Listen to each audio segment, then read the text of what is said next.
Is the difference between depression, anxiety and tension? So ఏదో ఒకటి perfection రావాలి, దానికోసం తపన పడిపోవడం కానీ, కొంతమంది నేమ్ ఫేమ్ కోసం ఎక్కువ తపన పడిపోతారు.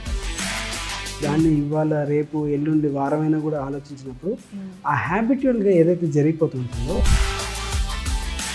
4 years 5 years వారికి చెక్ చేసిన షుగర్ ఉంటుంది, ఆ స్ట్రెస్ అనేది ఉంటుంది. ఎందుకు సార్ అది? బేసిక్గా అప్పటి జనరేషన్కి ఇప్పటి జనరేషన్కి డిఫరెన్స్ ఏంటి? అప్పట్లో మనం ఏం ఫాలో అయ్యేవాళ్ళం, మనం చేతితో ముద్ద తినేవాళ్ళం. ఇప్పుడు మీరు ఇంటర్నేషనల్ స్కూల్లో వెళ్తే చేతితో తింటే పనిష్మెంట్ ఇస్తారు, వాళ్ళకి స్పూన్స్ కానీ ఫోక్ కానీ ఇచ్చి వాటితో ఎలా తినాలి అని ట్రైనింగ్ ఇస్తున్నారు. చాలామంది జిమ్ చేస్తూ చనిపోతున్నారు, డ్యాన్స్ చేస్తూ పడిపోతున్నారు, ఇలాంటివి జరుగుతున్నాయి. సో ఎట్లా ఐడెంటిఫై చేయాలి, వాళ్ళ బాడీని ఎలా తెలుసుకోవాలి? లివర్ని లవర్ లాగా చూడండి, అది మనల్ని ఫ్లవర్ లాగా చూసుకుంటుంది. సో చాలామందికి తెలిసింది ఏంటంటే ఆయిల్ తింటే నాకు కొలెస్ట్రాల్ వచ్చేస్తుంది, నాకు హార్ట్ అటాక్ వచ్చేస్తుంది, నేను లావ్ ఎక్కిపోతాను, ఫ్యాట్ వచ్చేస్తాను. చాలామంది క్యాన్సర్ పేషెంట్ 4th స్టేజ్లో ఉన్న క్యాన్సర్ పేషెంట్స్ కూడా క్యూర్ చేశారు జనరల్గా, విచ్ ఈస్ నాట్ క్యూరబుల్. మీరు క్యూర్ చేస్తున్నారు కదా, అంటే అదంతా హార్మోన్ ప్రభావం సరే. మీ యొక్క లైఫ్ స్టైల్ని మళ్ళీ రీమోడిఫికేషన్ చేసుకోగలిగితే ఏ ప్రాబ్లం అయినా సరే అధిగమించవచ్చు. మేము క్యాన్సరే కాదు, హెచ్ఐవి ఇలాంటిది కూడా మేము కంప్లీట్గా రివర్స్ చేసింది.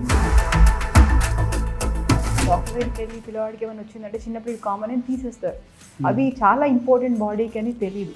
కానీ న్యాచురల్గా ఎలా సేవ్ చేసుకోవాలి, అవి ఎలా తగ్గించుకోవాలి, అడినైట్ గ్రోత్ కానీ టాన్సిల్స్ గ్రోత్ కానీ. సో మీ ఉద్దేశం ప్రకారం అది రియల్గా సైంటిఫిక్గా ఉందా, వాస్తు అనేది ఉందా? ఊరికి నిజంగా గుడ్డిగానే నమ్ముతారు, అంటే బేస్ తెలియదు వాళ్ళకి. ఓకే, భయంతో నమ్ముతారు, భయంతో దేవుణ్ణి నమ్మేస్తారు, భయంతో దీన్ని కూడా నమ్మేస్తారు. కొంతమందికి సూసైడ్ థాట్స్ వస్తాయి చూసారా మీరు, యంగ్ పిల్లలకే ఏముండదు ప్రాబ్లమ్స్, ఆయన ఊరికే ఎందుకో చచ్చిపోవాలనిపిస్తుంది. ఇలా నేను ఒక అమ్మాయిని చూశాను, నాకు తెలిసిన ఒక యోగా టీచర్, వాళ్ళ అమ్మాయికి ఆమె షీఈ్ క్లాస్లో ఫస్ట్ టాప్ ర్యాంక్స్ వచ్చినాయి ఆమెకి, చదువులో కూడా టాప్. సెంట్రల్ యూనివర్సిటీలో తను సైక్రటిస్ట్గా జాయిన్ అయింది అమ్మాయి. షీఈ్ ఎ సైక్రటిస్ట్ సబ్జెక్ట్ చదువుతూ కూడా ఆ అమ్మాయికి సూసైడల్ థాట్స్ అనేది ఎప్పుడు వచ్చేది. సో ఒకరోజు నేను వాళ్ళ మమ్మీకి ఫోన్ చేసి, ఎలా ఉందని మీ పాప అంటే, ఇంకెక్కడండి చనిపోయి 15 days అయింది, వాళ్ళ కాలేజ్లోనే. ఇవాళ ప్రపంచం మొత్తం ఎన్నో డిఫరెంట్ మెథడ్స్ యూజ్ చేస్తున్నారు. ఆ ఇన్ఫర్మేషన్ అంతా కూడా మ్యాక్సిమం మన ఇండియా నుంచి వెళ్ళింది. I feel very proud that I'm Indian. Hello viewers, welcome to Adan. Ivala, we have a special episode with one of the best healers in Telangana and Chapaju. His name is L.R. Madhusudan Garu. L.R. Madhusudan Garu, he is the founder of Moolam Healing Center, and even he is the founder for Loveism. మన self love ఎలా చేసుకోవాలి, మన మీద మనకి interest ఎలా రప్పించుకోవాలి, మనం బాగుంటేనే కదా మన ఫ్యామిలీని చూసుకోగలుగుతాం. సో దాని మీద స్పెషల్ ఎపిసోడ్ మనం తర్వాత చేద్దాం. And also he is the founder of energy and Vastu 360 degrees. So we'll have a small interaction with this sir. Let's welcome him. Hello sir. Hello అండి, నమస్తే. నమస్తే. సో ఇప్పుడు జనరల్లీ చూసామంటే ఇవాళ లైఫ్ స్టైల్ చేంజెస్ కానీ చాలామందికి depression, anxiety, stress అనేది చాలా ఎక్కువవుతుంది. ఈవెన్ స్కూల్కి వెళ్ళే పిల్లవాళ్ళు కూడా హోంవర్క్ చేయరా అంటే కసురుకుంటున్నాడు. పిల్లవాళ్ళకి ఇంత స్ట్రెస్ ఉన్నప్పుడు పెద్దవాళ్ళకి చాలా స్ట్రెస్ ఉంటుంది కదా. సో జనరల్లీ ఆ స్ట్రెస్ అనేది ఎందుకు వస్తుంది సార్? అంటే వాడు ఓవర్ థింకింగా, ఫుడ్ చేంజెసా, ఫుడ్ హ్యాబిట్ చేంజెసా, దేనివల్ల స్ట్రెస్ అనేది ఎక్కువ ఉంటుంది సార్? స్ట్రెస్ అనేది ఎప్పుడు వస్తుందంటే, మనం టైం లోపల అన్ని పనులు జరిగితే పెద్ద స్ట్రెస్ ఉండదు. సో టైం వెనకాల మనం పరిగెడుతున్నప్పుడు ఎక్కువ స్ట్రెస్ ఉంటుంది. అంటే స్ట్రెస్ అనేది 2 రకాలు ఉంటుంది. అంటే ఒకటి, మనం ఏదైనా వర్క్, మనకి ఏదైనా టాస్క్ ఇచ్చినప్పుడు ఆ టాస్క్ ఫుల్ఫిల్ చేయాలి అన్నప్పుడు కూడా చాలా స్ట్రెస్ తీసుకుంటాం.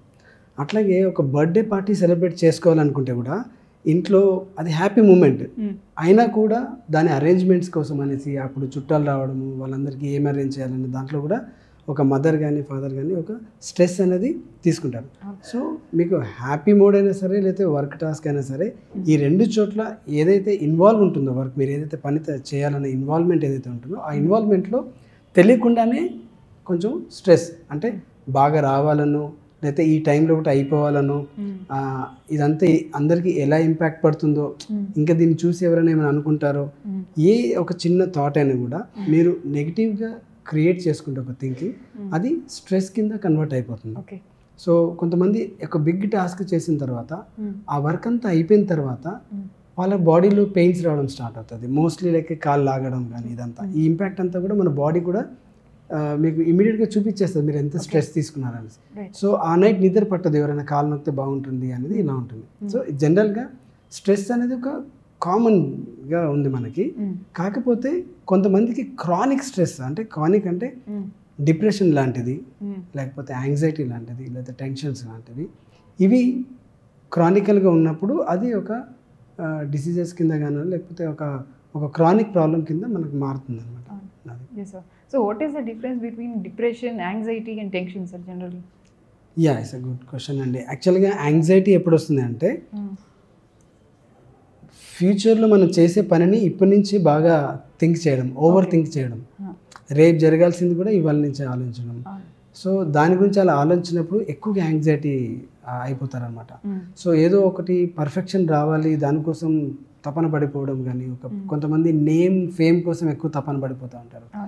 రేపు పొద్దున్న నేను స్టార్ట్ చేసేది లాస్ అవుతుందా గెయిన్ అవుతుందా అనే దాని మీద, ఫెయిల్ అవుతే ఎట్లాగా, ఇంత డబ్బులు పెట్టాం కదా, ముందు నుంచి యాంగ్జైటీ అనమాట. అంటే ఓవర్ థింకింగ్ అనేది చేయడం వల్ల వాళ్ళకి వచ్చేది ఏదైతే టెన్షన్, ఏదైతే స్ట్రెస్ పడతారో అది మనకు యాంగ్జైటీ అనేసి అంటాం.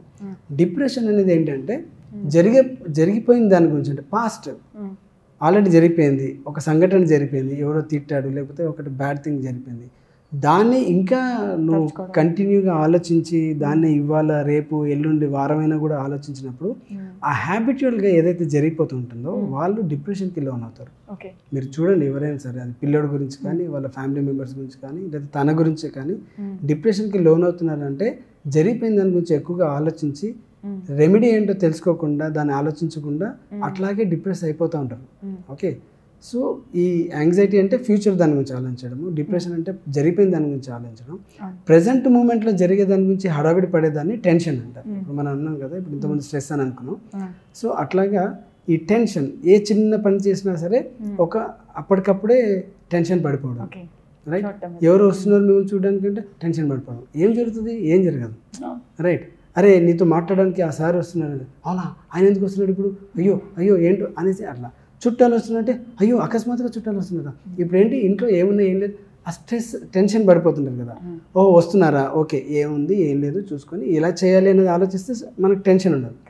సో ఇలాగా ప్రతి చిన్నదానికి ప్రజెంట్ మూమెంట్లో కంగారు పడిపోయేదాన్ని మనం టెన్షన్స్ అనుకోవచ్చు.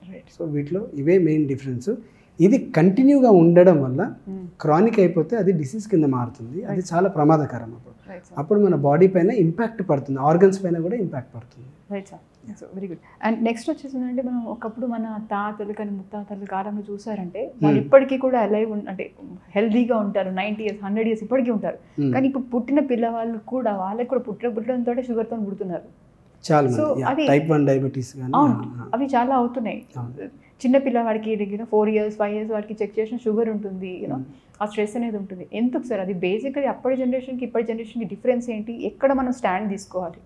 కరెక్టే, ఎందుకంటే ఇప్పుడు మీరు చూసుకుంటే అంటే ఇప్పుడు 40 50 years 60 years మనుషులు చూసుకుంటే వాళ్ళందరికీ కూడా ఏదో ఒక ఇష్యూస్ ఉన్నాయి. మనం ఇంకా 90 years 80 years ఉన్న వాళ్ళని చూసుకుంటే మీరు అన్నట్టుగా వాళ్ళు ఇప్పుడు కూడా చాలామంది హెల్తీగా ఉన్నారు. నేను కూడా అట్లాంటి పర్సన్స్ చూశాను. 90 yearsలో కూడా వాళ్ళ మందులు లైఫ్లో ఇంతవరకు ఎప్పుడు వాడలేదు. వాళ్ళు చనిపోయినా కూడా చనిపోయే ముందు కూడా వాళ్ళు అట్లాగే ఉన్న వాళ్ళు కూడా చూసాం మనం లైఫ్లో. అయితే ఇప్పుడున్న చిన్నపిల్లలకి మీరు అడిగారు కదా, ఏవైతే పుట్టినప్పటి నుంచే కొంతమందికి హార్ట్లో హోల్ ఉండడం కానీ, లేదా టైప్ 1 డయాబెటీస్తో పుట్టడం కానీ, లేదా ఆటో ఇమ్యూన్ డిసార్డర్స్తో పుట్టడం కానీ, కొన్ని సందర్భాల్లో ఏమవుతుందంటే మనకు మెటల్స్ కూడా ఓవర్గా ఉండడం, లైక్ లెడ్ కానీ లేకపోతే మెర్కురీ కానీ ఇలాంటివి కొంచెం చిన్నప్పటి నుంచే ఎక్సెస్గా ఉండడం బాడీలో, ఇలాగ అబ్నార్మల్గా పుట్టినప్పటి నుంచి కూడా పిల్లలకి ఇవన్నీ కూడా వస్తూ ఉంటాయి. సో అప్పటి వాళ్ళకి ఇప్పటి వాళ్ళకి మధ్యలో ఏవైతే జనరేషన్స్ ఉన్నాయి కదా, అక్కడ జనరేషన్స్లో చాలా చేంజెస్ వచ్చాయి మన లైఫ్లో. సో బ్రిటిష్ వాళ్ళు మన ఇండియా వదిలేసి వెళ్ళిన తర్వాత చాలా వరకు మనం ఏం చేసామంటే మన ఇండియన్స్ చాలా వరకు వెస్టర్నైజ్ థింగ్స్ని మనం ఎక్కువగా అడాప్ట్ చేసుకున్నాం. సో ఆ సిస్టంలో ఉండడం వల్ల మన ఓన్ థింగ్స్ అంటే మనం న్యాచురల్గా అప్పట్లో మనం ఏం ఫాలో అయ్యేవాళ్ళం, మనం చేతితో ముద్ద తినేవాళ్ళం. ఇప్పుడు మీరు ఇంటర్నేషనల్ స్కూల్లో వెళ్తే చేతితో తింటే పనిష్మెంట్ ఇస్తారు, వాళ్ళకి స్పూన్స్ కానీ ఫోక్ కానీ ఇచ్చి వాటితో ఎలా తినాలి అని ట్రైనింగ్ ఇస్తున్నారు. ఈ ట్రైనింగ్ ఇవ్వడం ఇంపార్టెంటే, అది బయట వెళ్ళినప్పుడు ఉపయోగపడుతుంది. కానీ మన ఫాదర్స్ మన యాన్సిస్టర్స్ ఎలా తింటూ వచ్చారు, ఎందుకు చేతితో తినాలి అనే దానికి చాలా సైంటిఫిక్ రీజన్స్ ఉన్నాయి. ఈ మెథడ్ ఏంటో తెలుసుకోకుండా అది సడన్గా డిస్కనెక్ట్ అయిపోయి మనం ఫోక్తో తింటే స్పూన్తో తింటే అదొక పెద్ద మేనర్స్ కింద ఫీల్ అయిపోయి ఓకే అవి ఎక్కువగా నేర్పించడం వల్ల అలాంటి స్టైల్ అలాంటి మోడిఫికేషన్కి వచ్చేసారు ఇప్పుడు జనాలు. ఓకే మనం చాలామంది ఇప్పుడు మనం ఫంక్షన్స్లో వెళ్తే బఫెట్ పెడితే కూడా అందరూ స్పూన్స్ క్యారీ చేసే తింటారు. మీరు చేతితో తింటే కొంచెం వింతగా చూస్తారు. ఓకే ఆ తినేవాడు కూడా ఏదో తప్పుగా ఫీల్ అవుతూ ఉంటారు. అలా మన దగ్గర చాలా వరకు న్యాచురల్ మెథడ్స్తో చేయాల్సిన పనులన్నీ కూడా మెల్లిమెల్లిగా డిటాచ్ అయిపోతే ఆ వెస్టర్నైజ్ సిస్టంలోకి వచ్చేయడం స్టార్ట్ అయింది. మన లోకల్ ఫ్రూట్స్ లోకల్గా వచ్చిన కూరగాయలు కూడా ఇప్పుడు మనం సూపర్ మార్కెట్స్లోకి వెళ్తే మన దగ్గర పండేవి కాకుండా అన్సీజన్లో వేరే దగ్గర పండేవి కూడా మనకు ఇంపోర్ట్ చేస్తూ ఉన్నారు. సో ఇవి తింటే దాంట్లో కూడా ఉంటాయి కొన్ని వాల్యూస్ ఉంటాయి. కాకపోతే ఏంటంటే మన దగ్గర మనం ఎక్కడ పుట్టామో మన ఓన్ ప్లేస్లో ఎక్కడైతే పండిస్తున్నారో ఆ ఆహారం అంటే అలాంటి ఫ్రూట్స్ కానీ అలాంటి వెజిటబుల్స్ కానీ తిన్నప్పుడు మీ బాడీ తొందరగా దానికి రిసీవ్ చేసుకుంటుంది. వేరేవి అనేది అది ఫారెన్ అయిపోతుంది. సో దానికి టైం పడుతుంది. అందుకని ఇవి ఇలాంటి మార్పులు జరిగిపోయాయి చాలా వరకు. సో టెక్నాలజీ కూడా మారిపోయింది. సో మన మెథడ్స్ కూడా మారిపోయింది. ఆలోచన కూడా వెస్టర్నైజ్ అయిపోయింది. అక్కడ ఏమవుతుందంటే మన ట్రెడిషన్ని అక్కడగా చాలా గ్యాప్ వచ్చేసింది గ్యాప్ జనరేషన్స్. అందుకని ఇప్పుడు ఈ ప్రాబ్లమ్స్ అన్నీ కూడా ఫేస్ చేస్తున్నారు. సో ఒకటి రెండు అని చెప్పలేము మనం, చాలా ఉంది దాంట్లో. అంటే చేతితో కలపడం వల్ల కొన్ని ఎనర్జీస్ పాస్ అవుతాయి అంటారు కదా జనరల్లీ. 100% ఇది ప్రేక్షకులు అంటే మన ఆదాన్ నుంచి ఎవరైతే ఛానల్ వాచ్ చేస్తున్నారో ఆ ప్రేక్షకులు అందరూ కూడా చెప్తున్నాను, మీ పిల్లల్ని ఎంత హై స్టాండర్డ్ స్కూల్లో వేసినా సరే ఓకే వాళ్ళు ఇంటి దగ్గర అయినా సరే కనీసం వాళ్ళు తినే ఆహారము ఈ 5 ఫింగర్స్ తోటే కలుపుకొని తినేది ప్రతి పేరెంట్ అలవాటు చేయండి. ఎందుకు అంటే మన బాడీలో కొన్ని సెన్సెస్ ఉన్నాయి. 5 సెన్సెస్లో ఒక సెన్స్ టచ్ సెన్స్. సో మన బాడీలో డైజెషన్ ఎంజైమ్స్ బాగా రిలీజ్ అవ్వాలి అనుకుంటే మనం ఒక ఫుడ్ని చూసినప్పుడు మన బాడీలో ఎంజైమ్స్ ప్రొడ్యూస్ అవుతాయి. ముక్కుతో వాసన చూసినప్పుడు కూడా మనం అనుకుంటాం కదా, కడుపులో ఆకలేసిస్తుంది, ఎలకలు పరిగెడుతున్నాయి. అట్లాగే టచ్ చేసినప్పుడు ఫుడ్ని టచ్ చేసినప్పుడు కూడా మీ యొక్క ఇన్ఫర్మేషన్ మీ బ్రెయిన్కి పాస్ అయిపోయి మీ యొక్క డైజెషన్ సిస్టంలో ప్రాపర్గా డైజెస్టివ్ ఎంజైమ్స్ కానీ యాసిడ్స్ కానీ ప్రొడ్యూస్ అయ్యి బాగా డైజెస్ట్ అవ్వడానికి అబ్జర్వ్ అవ్వడానికి అవకాశం ఉంది. కాబట్టి ఫింగర్స్తో టచ్ చేసి మంచిగా ముద్ద కలుపుకొని తినేదే మనం నేర్పించాలి. ఇది మన ఇండియన్స్ అని కాదు, ప్రపంచం మొత్తంలో ఎక్కడైనా సరే హ్యూమన్ బాడీ ఉన్నది కదా, మన మనిషి అనుకున్న ప్రతి ఒక్కడు కూడా చేయితోటి తినేదే, చేయితో కలుపుకొని తినేదే సరైన పద్ధతి, స్పూన్స్ ఫోక్స్ కాదు. సో స్టైలిష్కి వెళ్ళకండి. స్టైలిష్కి వెళ్ళడం వల్ల మన డైజెషన్ సిస్టమ్కి ప్రాపర్ కమ్యూనికేషన్ లేకపోవడం వల్ల అది ఫుడ్ డైజెస్ట్ అవ్వదు. సో డైజెస్ట్ ఎప్పుడు అవుతుంది బాగా అంటే అది ఎప్పుడైతే అబ్జర్వ్ చేస్తుందో బాడీ రిసీవ్ చేస్తుందో దానికన్నా ముందు కమ్యూనికేషన్ సిస్టమ్ ఇంపార్టెంట్ అనమాట. మీరు ఏం తింటున్నారు అనేది ఒక ఇన్ఫర్మేషన్ బాడీకి వెళ్తే దానికి తగ్గట్టుగా ఎంజైమ్స్ రిలీజ్ అవుతాయి. So this is very scientific method. అందుకని ప్రేక్షకులందరూ కూడా ఈ చూసే వాళ్ళందరికీ కూడా రిక్వెస్ట్ ఏంటంటే పేరెంట్స్ కంపల్సరీ మీ పిల్లల పట్ల జాగ్రత్త వహించండి. ముందు మీరు తినడం అలవాటు చేసుకోండి చేతితో, తర్వాత పిల్లలకు కూడా అలవాటు చేయండి. Correct and good one sir. మళ్ళీ వచ్చేసరికి చాలామందికి స్ట్రెస్ఫుల్ లైఫ్లో సైలెంట్గా వాళ్ళకి తెలియకుండానే హై బీపీలు 180 200 సంథింగ్ హై బీపీస్ కానీ ఈవెన్ క్యాన్సర్ దగ్గర నుంచి మాట్లాడితే 4th స్టేజ్లో కానీ అది బయటపడట్లేదు. అవునండి. సో ఇలాంటి సందర్భాలు ఎందుకు వస్తున్నాయి, వాళ్ళకి ఎట్లా తెలియాలి? ఓకే నా బాడీ పని చూడండి నార్మల్గా ఉన్నాను, నాకేమవుతుందో తెలియదు. సో ఒక పర్సన్కి ఎలాంటి సిమ్టమ్స్ ఉంటాయి sir without testing anything, because you're natural healer, వాళ్ళ బాడీ ఎలాంటి రియాక్షన్స్ చూపిస్తాయి? ఓకే మీరే అన్నారు ఫస్ట్ స్ట్రెస్ ఉన్న వాళ్ళకి ఇలాంటివి వస్తాయి. స్ట్రెస్సే ఫస్ట్ మూల కారణం. ఓకే మనిషి స్ట్రెస్ అవుతున్నాడు అనుకుంటే, యాంగ్జైటీ డిప్రెషన్ అవుతున్నాడు అనుకుంటే మనకి బాడీలో కొన్ని ప్రాబ్లమ్స్ రేజ్ అవుతాయి. మన లైఫ్ స్టైల్ని బట్టి రేజ్ అవుతాయి. అందరికీ కూడా రావు. అంటే మన ఫోర్ ఫాదర్స్ వాళ్ళు తీసుకునే ఆహారం కానీ వాళ్ళ లైఫ్ స్టైల్ ఎలా ఉందో దాన్ని బట్టి మీ జీన్స్లో కూడా కొంచెం ముందు నుంచే కొన్ని ఇనెబిలిటీస్ ఉంటాయి, కొన్ని ఎబిలిటీస్ ఉంటాయి. సో కొన్ని ప్లస్ ఉంటుంది, కొన్ని అంటే మీ నేచర్ కానీ మీ కల్చర్ కానీ గ్రేట్నెస్ ఉంటుంది. ఒక్కొక్కసారి మనకి ఫోర్ ఫాదర్స్ వచ్చేటంటే హెరిడిటీలో మనకి వాళ్ళ హెల్త్ ప్రాబ్లం ఉందనుకోండి ఏమన్నా, అంటే మొత్తం పూర్తిగా లేకపోయినా సరే వాళ్ళ హ్యాబిట్స్ ఏవైతే ఉన్నాయో దాంతో ఇంబ్యాలెన్స్ ఏవైతే ఉన్నాయో వాళ్ళ డిఎన్ఏ రూపంగా మనకి మదర్ సైడ్ నుంచి ఫాదర్ సైడ్ నుంచి కూడా మనకు వస్తాయి కొన్ని జీన్స్. అలా వచ్చినప్పుడు అవి అప్పుడే ఏం డామినేట్ చేయవు, మీ సందర్భాన్ని బట్టి అవి డామినేట్ చేస్తాయి ఏది వీక్ అవ్వాలనేది. ఇప్పుడు మీ ప్రెజెంట్లో మీ లైఫ్ స్టైల్ ఏదైతే ఉందో అక్కడ మీరు ఎక్కువగా స్ట్రెస్ తీసుకున్నప్పుడు కానీ లేకపోతే మీ లైఫ్ స్టైల్ మీరు తినే ఆహారం పట్ల కానీ మీరు పని చేసే తత్వం బట్టి కానీ మీరు వాటిని ఏ విధంగా ఆలోచిస్తారో దాన్ని బట్టి ఆ ఆర్గన్ ఏవైతే వీక్ ఉన్నాయో ముందు అక్కడ ఎఫెక్ట్ అవ్వడం స్టార్ట్ అవుతుంది. మీ స్ట్రెస్ అనేది ఆ ఆర్గన్స్ పైన కానీ లేకపోతే ఆ ఎండోక్రైన్ గ్లాండ్ సిస్టమ్ కానీ హార్మోన్స్ ఇంబ్యాలెన్స్ అవ్వడం కానీ అది ఎఫెక్ట్ అయినప్పుడు ఆ పర్టికులర్ ఆర్గన్ అనేది తొందరగా పాడవడం జరుగుతుంది. అంటే పాడవడం అంటే ముందు మాల్ ఫంక్షన్ అవ్వడం స్టార్ట్ అవుతుంది. సో మనకు బాడీ సిమ్టమ్స్ ఇస్తూనే ఉంటుంది, బట్ వీ నెవర్ అబ్జర్వ్.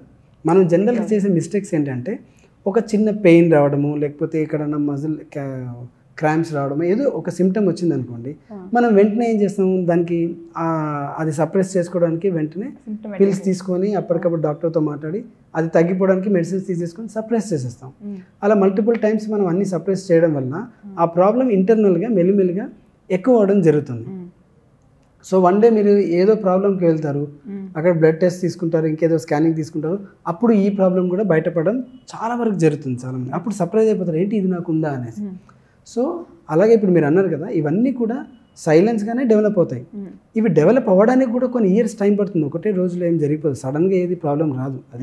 అది క్యాన్సర్ కానివ్వండి, లేకపోతే చిన్న బీపీ కానివ్వండి, డయాబెటీస్ కూడా ఊరికే ఇమీడియట్గా వచ్చేది అది. సో ఒక రెగ్యులర్గా కాన్స్టెంట్గా ఒక ఇయర్స్ టుగెదర్ మీరు ఇంబ్యాలెన్స్ అవుతూ ఉన్నారనుకోండి లైఫ్ స్టైల్లో, అప్పుడు అవి చోటు చేసుకోవడం జరుగుతుంది.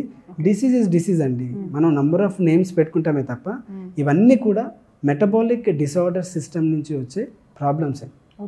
మన మెటబాలిక్ సిస్టమ్ అంటే మన లైఫ్ స్టైల్ నుంచి వచ్చే తినే ఆహారం. కానీ ఇప్పుడు చూడండి, మీరు తినేటప్పుడు కొంతమంది మొబైల్ చూస్తూ ఉంటారు, లేదా తినేటప్పుడు బిజినెస్ మాట్లాడుతూ ఉంటారు, తినేటప్పుడే అన్ని విషయాలు మాట్లాడుతుంటారు. పిల్లలు తినేటప్పుడే పేరెంట్స్ అప్పుడే తిడుతూ ఉంటారు, లేకపోతే హస్బెండ్ తింటుంటే వైఫ్ ఆ టైంలో ఏదో అవసరం లేని టాపిక్ మాట్లాడడం కానీ. సో ఇది జనరల్గా గ్రూప్ సిట్టింగ్లో కూడా జరుగుతూ ఉంటుంది. ఇక్కడ మనం బేసికల్గా మిస్టేక్స్ చేస్తున్నప్పుడు, ఇలాగే కంటిన్యూగా చేస్తున్నప్పుడు ఏమవుతుందంటే మనం తినేటప్పుడు కూడా వీఆర్ క్యారింగ్ అన్వాంటెడ్ స్ట్రెస్. అదంతా కూడా మన డైజెషన్ సిస్టమ్ మీద ఇంపాక్ట్ పడి మీ యొక్క ఆహారాన్ని అది ప్రాపర్గా డైజెస్ట్ చేసుకోలేక ప్రాపర్గా అబ్జర్వ్ చేసుకోలేనప్పుడు మెటబాలిక్ అనేది వీక్ అవ్వడం స్టార్ట్ అవుతుంది. మెటబాలిక్ సిస్టమ్ వీక్ అవుతుంది అనుకుంటే మీ బాడీలో ఇమ్యూనిటీ డిసార్డర్స్ కూడా స్టార్ట్ అవుతాయి. సో అట్లా మనకి డిఫరెంట్ ప్రాబ్లమ్స్ వస్తాయి. సో ఇది మెయిన్ ఇంపార్టెంట్. మన లైఫ్ స్టైల్ డిసార్డర్ వల్లనే ఎక్కువగా ప్రాబ్లమ్స్ వస్తాయి. సో మొత్తం సైకాలజికల్ రిలేటెడ్ ఉంటుంది మోస్ట్లీ అండి. 99.99 అన్నీ కూడా సైకోసోమాటిక్ డిసార్డర్స్ అనే చెప్పొచ్చు. యూ నేమ్ ఎనీ డిసీజ్, దానికి రూట్ అంతా కూడా ఈ మైండ్ అండ్ థాట్ ప్రాసెస్ వల్లనే వస్తుంది. ఒకవేళ I believe in nature sir. Generally చెప్పాలంటే నేచర్ విల్, మనం నేచర్ నుంచి వచ్చాం, నేచర్ హ్యావ్ బ్యూటిఫుల్ క్యూర్, అంటే every body has its own repairing cells అనుకునే కాన్సెప్ట్ నేను నమ్ముతాను. జనరల్గా ఒకవేళ నేను కాన్ఫిడెంట్గా ఉంటాను, నాకు ఏదో ఆటోఇమ్యూన్ డిసార్డర్ ఉంది, ఫర్ ఎగ్జాంపుల్ నేను క్యూర్ అవుతాను అని అనుకుంటే నేను క్యూర్ అవుతానా వితౌట్ మెడికేషన్? అని ఎవరికైనా క్యాన్సర్ కూడా క్యూర్ అవ్వచ్చా? అంటే మీరు అనుకుంటే క్యూర్ అయిపోతారా అన్నారు కదా. అంటే చాలామంది చెప్తూ ఉంటారు, you have to make your mind, మీరు హీల్ అయిపోతున్నారు అనుకోవాలి అనేది. బట్ ఊరికే అనుకుంటే మాత్రం అయిపోదు. అంటే మీరు అనుకున్నప్పుడు ఏం జరగాలి అంటే, అనుకుంటే ఏమవుతుంది? కొంతమంది చెప్తారు కదా, మీరు మీ డాక్టర్స్ కూడా అంటారు, సార్ మేమైతే ట్రీట్మెంట్ చేస్తాము, బట్ వాళ్ళు విల్లింగ్ ఉంటే వాళ్ళు సర్వైవ్ అవుతారని కొన్ని సందర్భాల్లో మనం చాలా వింటూ ఉంటాం. విల్లింగ్ ఉంటే అంటే ఆయన బతకాలనుకుంటే, ఆయన విల్లింగ్, ఆయన పాజిటివ్గా ఉంటే వీ కెన్ డూ అని. పాజిటివ్గా లేకపోతే ఏ థెరపీ కూడా పనిచేయదండి. న్యాచురల్ థెరపీ కూడా పనిచేయదు, ఎంతమంది మందు తెచ్చినా కూడా పనిచేయదు. నమ్మకం ఉంటే మంత్రానికి కూడా పనిచేస్తాయి. అంటే అది ఎలా కనెక్ట్ అవుతుంది? సో ఇప్పుడు మీరు అన్నారు ఒక థాట్ క్రియేట్ చేస్తే అయిపోతుంది అంటే, థాట్ క్రియేట్ చేస్తే అయిపోదు, దానికి ఒక ప్రాసెస్ ఉంటుంది. You need to understand about your body system. అసలు బాడీ సిస్టమే తెలియదు కొంతమందికి. స్టమక్ ఎక్కడ ఉంటుంది, లంగ్స్ ఎక్కడ ఉంటాయి, హార్ట్ ఎక్కడ ఉంటుంది కూడా తెలియదు. అంటే మనం ఎడ్యుకేట్ బయట ఎంత సబ్జెక్ట్ నేర్చుకున్నా కూడా మీ బాడీ గురించి మీకు ఎడ్యుకేషన్ లేకపోతే మీరు ఏ విషయంలో అయినా సరే తొందరగా హీల్ అవ్వడం అనేది కాదు. సో నేనేం చెప్తానంటే, పుట్టిన ప్రతి ఒక్కడికి కూడా వాడి బాడీ గురించి అండర్స్టాండింగ్ తెలియాలి. నా బాడీ ఏంటి, ఆర్గన్స్ ఏంటి, ఇవన్నీ మనకి 4th క్లాస్ 5th క్లాస్లోనే ఉంటాయి స్కూల్లో. ఊరికే చదివేసి వదిలేస్తాం, అది మర్చిపోతాం కూడా.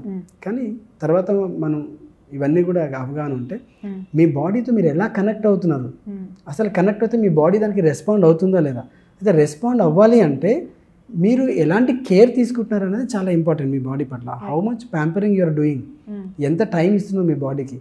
మీరు టైం ఇవ్వకుండా ఊరికి ఆలోచిస్తే మాత్రం ఎట్టి పరిస్థితుల్లో కూడా ఎలాంటి హీలింగ్ జరగదు, అలాంటి మిరాకిల్స్ జరగవు. నేను న్యాచురల్ హీలింగ్ అయినా కూడా మిరాకిల్స్ జరగవు. మిరాకిల్స్ జరుగుతాయి ఎప్పుడైతే దానికి ఒక ప్రాసెస్ ఉంటుంది. How to understand your body, digestion system ఏంటి, దాని సైకాలజీ ఏంటి అనేది మీకు తెలిస్తే అప్పుడు ఒక ట్రాన్స్ఫర్మేషన్ అనేది కావాలి. అది అయినప్పుడే మీరు కనెక్ట్ అవ్వగలుగుతారు మీ బాడీతో, otherwise it's not possible. And even కొంతమంది చాలా లావుగా ఉన్నా కూడా వాళ్ళకి, ఫర్ ఎగ్జాంపుల్ ఈ ట్రైగ్లైజరేట్స్ కానివ్వండి, బ్యాడ్ కొలెస్ట్రాల్, హెచ్డిఎల్ కానీ విఎల్డిఎల్ కొలెస్ట్రాల్ అనేవి లావుగా ఉన్న వాళ్ళకి కూడా తక్కువ ఉంటుంది, సన్నగా ఉన్న వాళ్ళకి ఎక్కువ ఉంటుంది. వాళ్ళకి ఎలాంటి ఎలా they have to identify that they have so much of cholesterol which is impacting the heart? ఎందుకంటే చిన్న పిల్లలు పోస్ట్ కోవిడ్ చాలా మంది జిమ్ చేస్తూ చనిపోతున్నారు, డ్యాన్స్ చేస్తూ పడిపోతున్నారు, ఇలాంటివి జరుగుతున్నాయి. సో ఎట్లా ఐడెంటిఫై చేయాలి, వాళ్ళ బాడీని ఎలా తెలుసుకోవాలి? ఓకే, అంటే ఇప్పుడు చాలా వరకు ఈ డిస్కషన్ జరుగుతుంటాయండి, అంటే హౌ టు ఐడెంటిఫై అని. మనము ఐడెంటిఫై కన్నా ప్రివెన్షన్ దాని మీద ఎక్కువ ఫోకస్ చేసుకుంటే, అంటే న్యాచురల్ మెథడ్స్ మేము ఏం చెప్తామంటే prevention is the best thing అని చెప్తాం. అంటే అందరూ కూడా అదే అనుకుంటారు, prevention is the better for ట్రీట్మెంట్కి వెళ్ళి ప్రాబ్లం వచ్చేదానికన్నా మనకి ప్రాపర్గా అవగాహన లేకపోవడం. అంటే కొలెస్ట్రాల్ ఎందుకు వస్తుంది, ఇప్పుడు మనం ఆయిల్ తినగలా వద్దా, ఇవి చాలా ఇంపార్టెంట్ అందరు.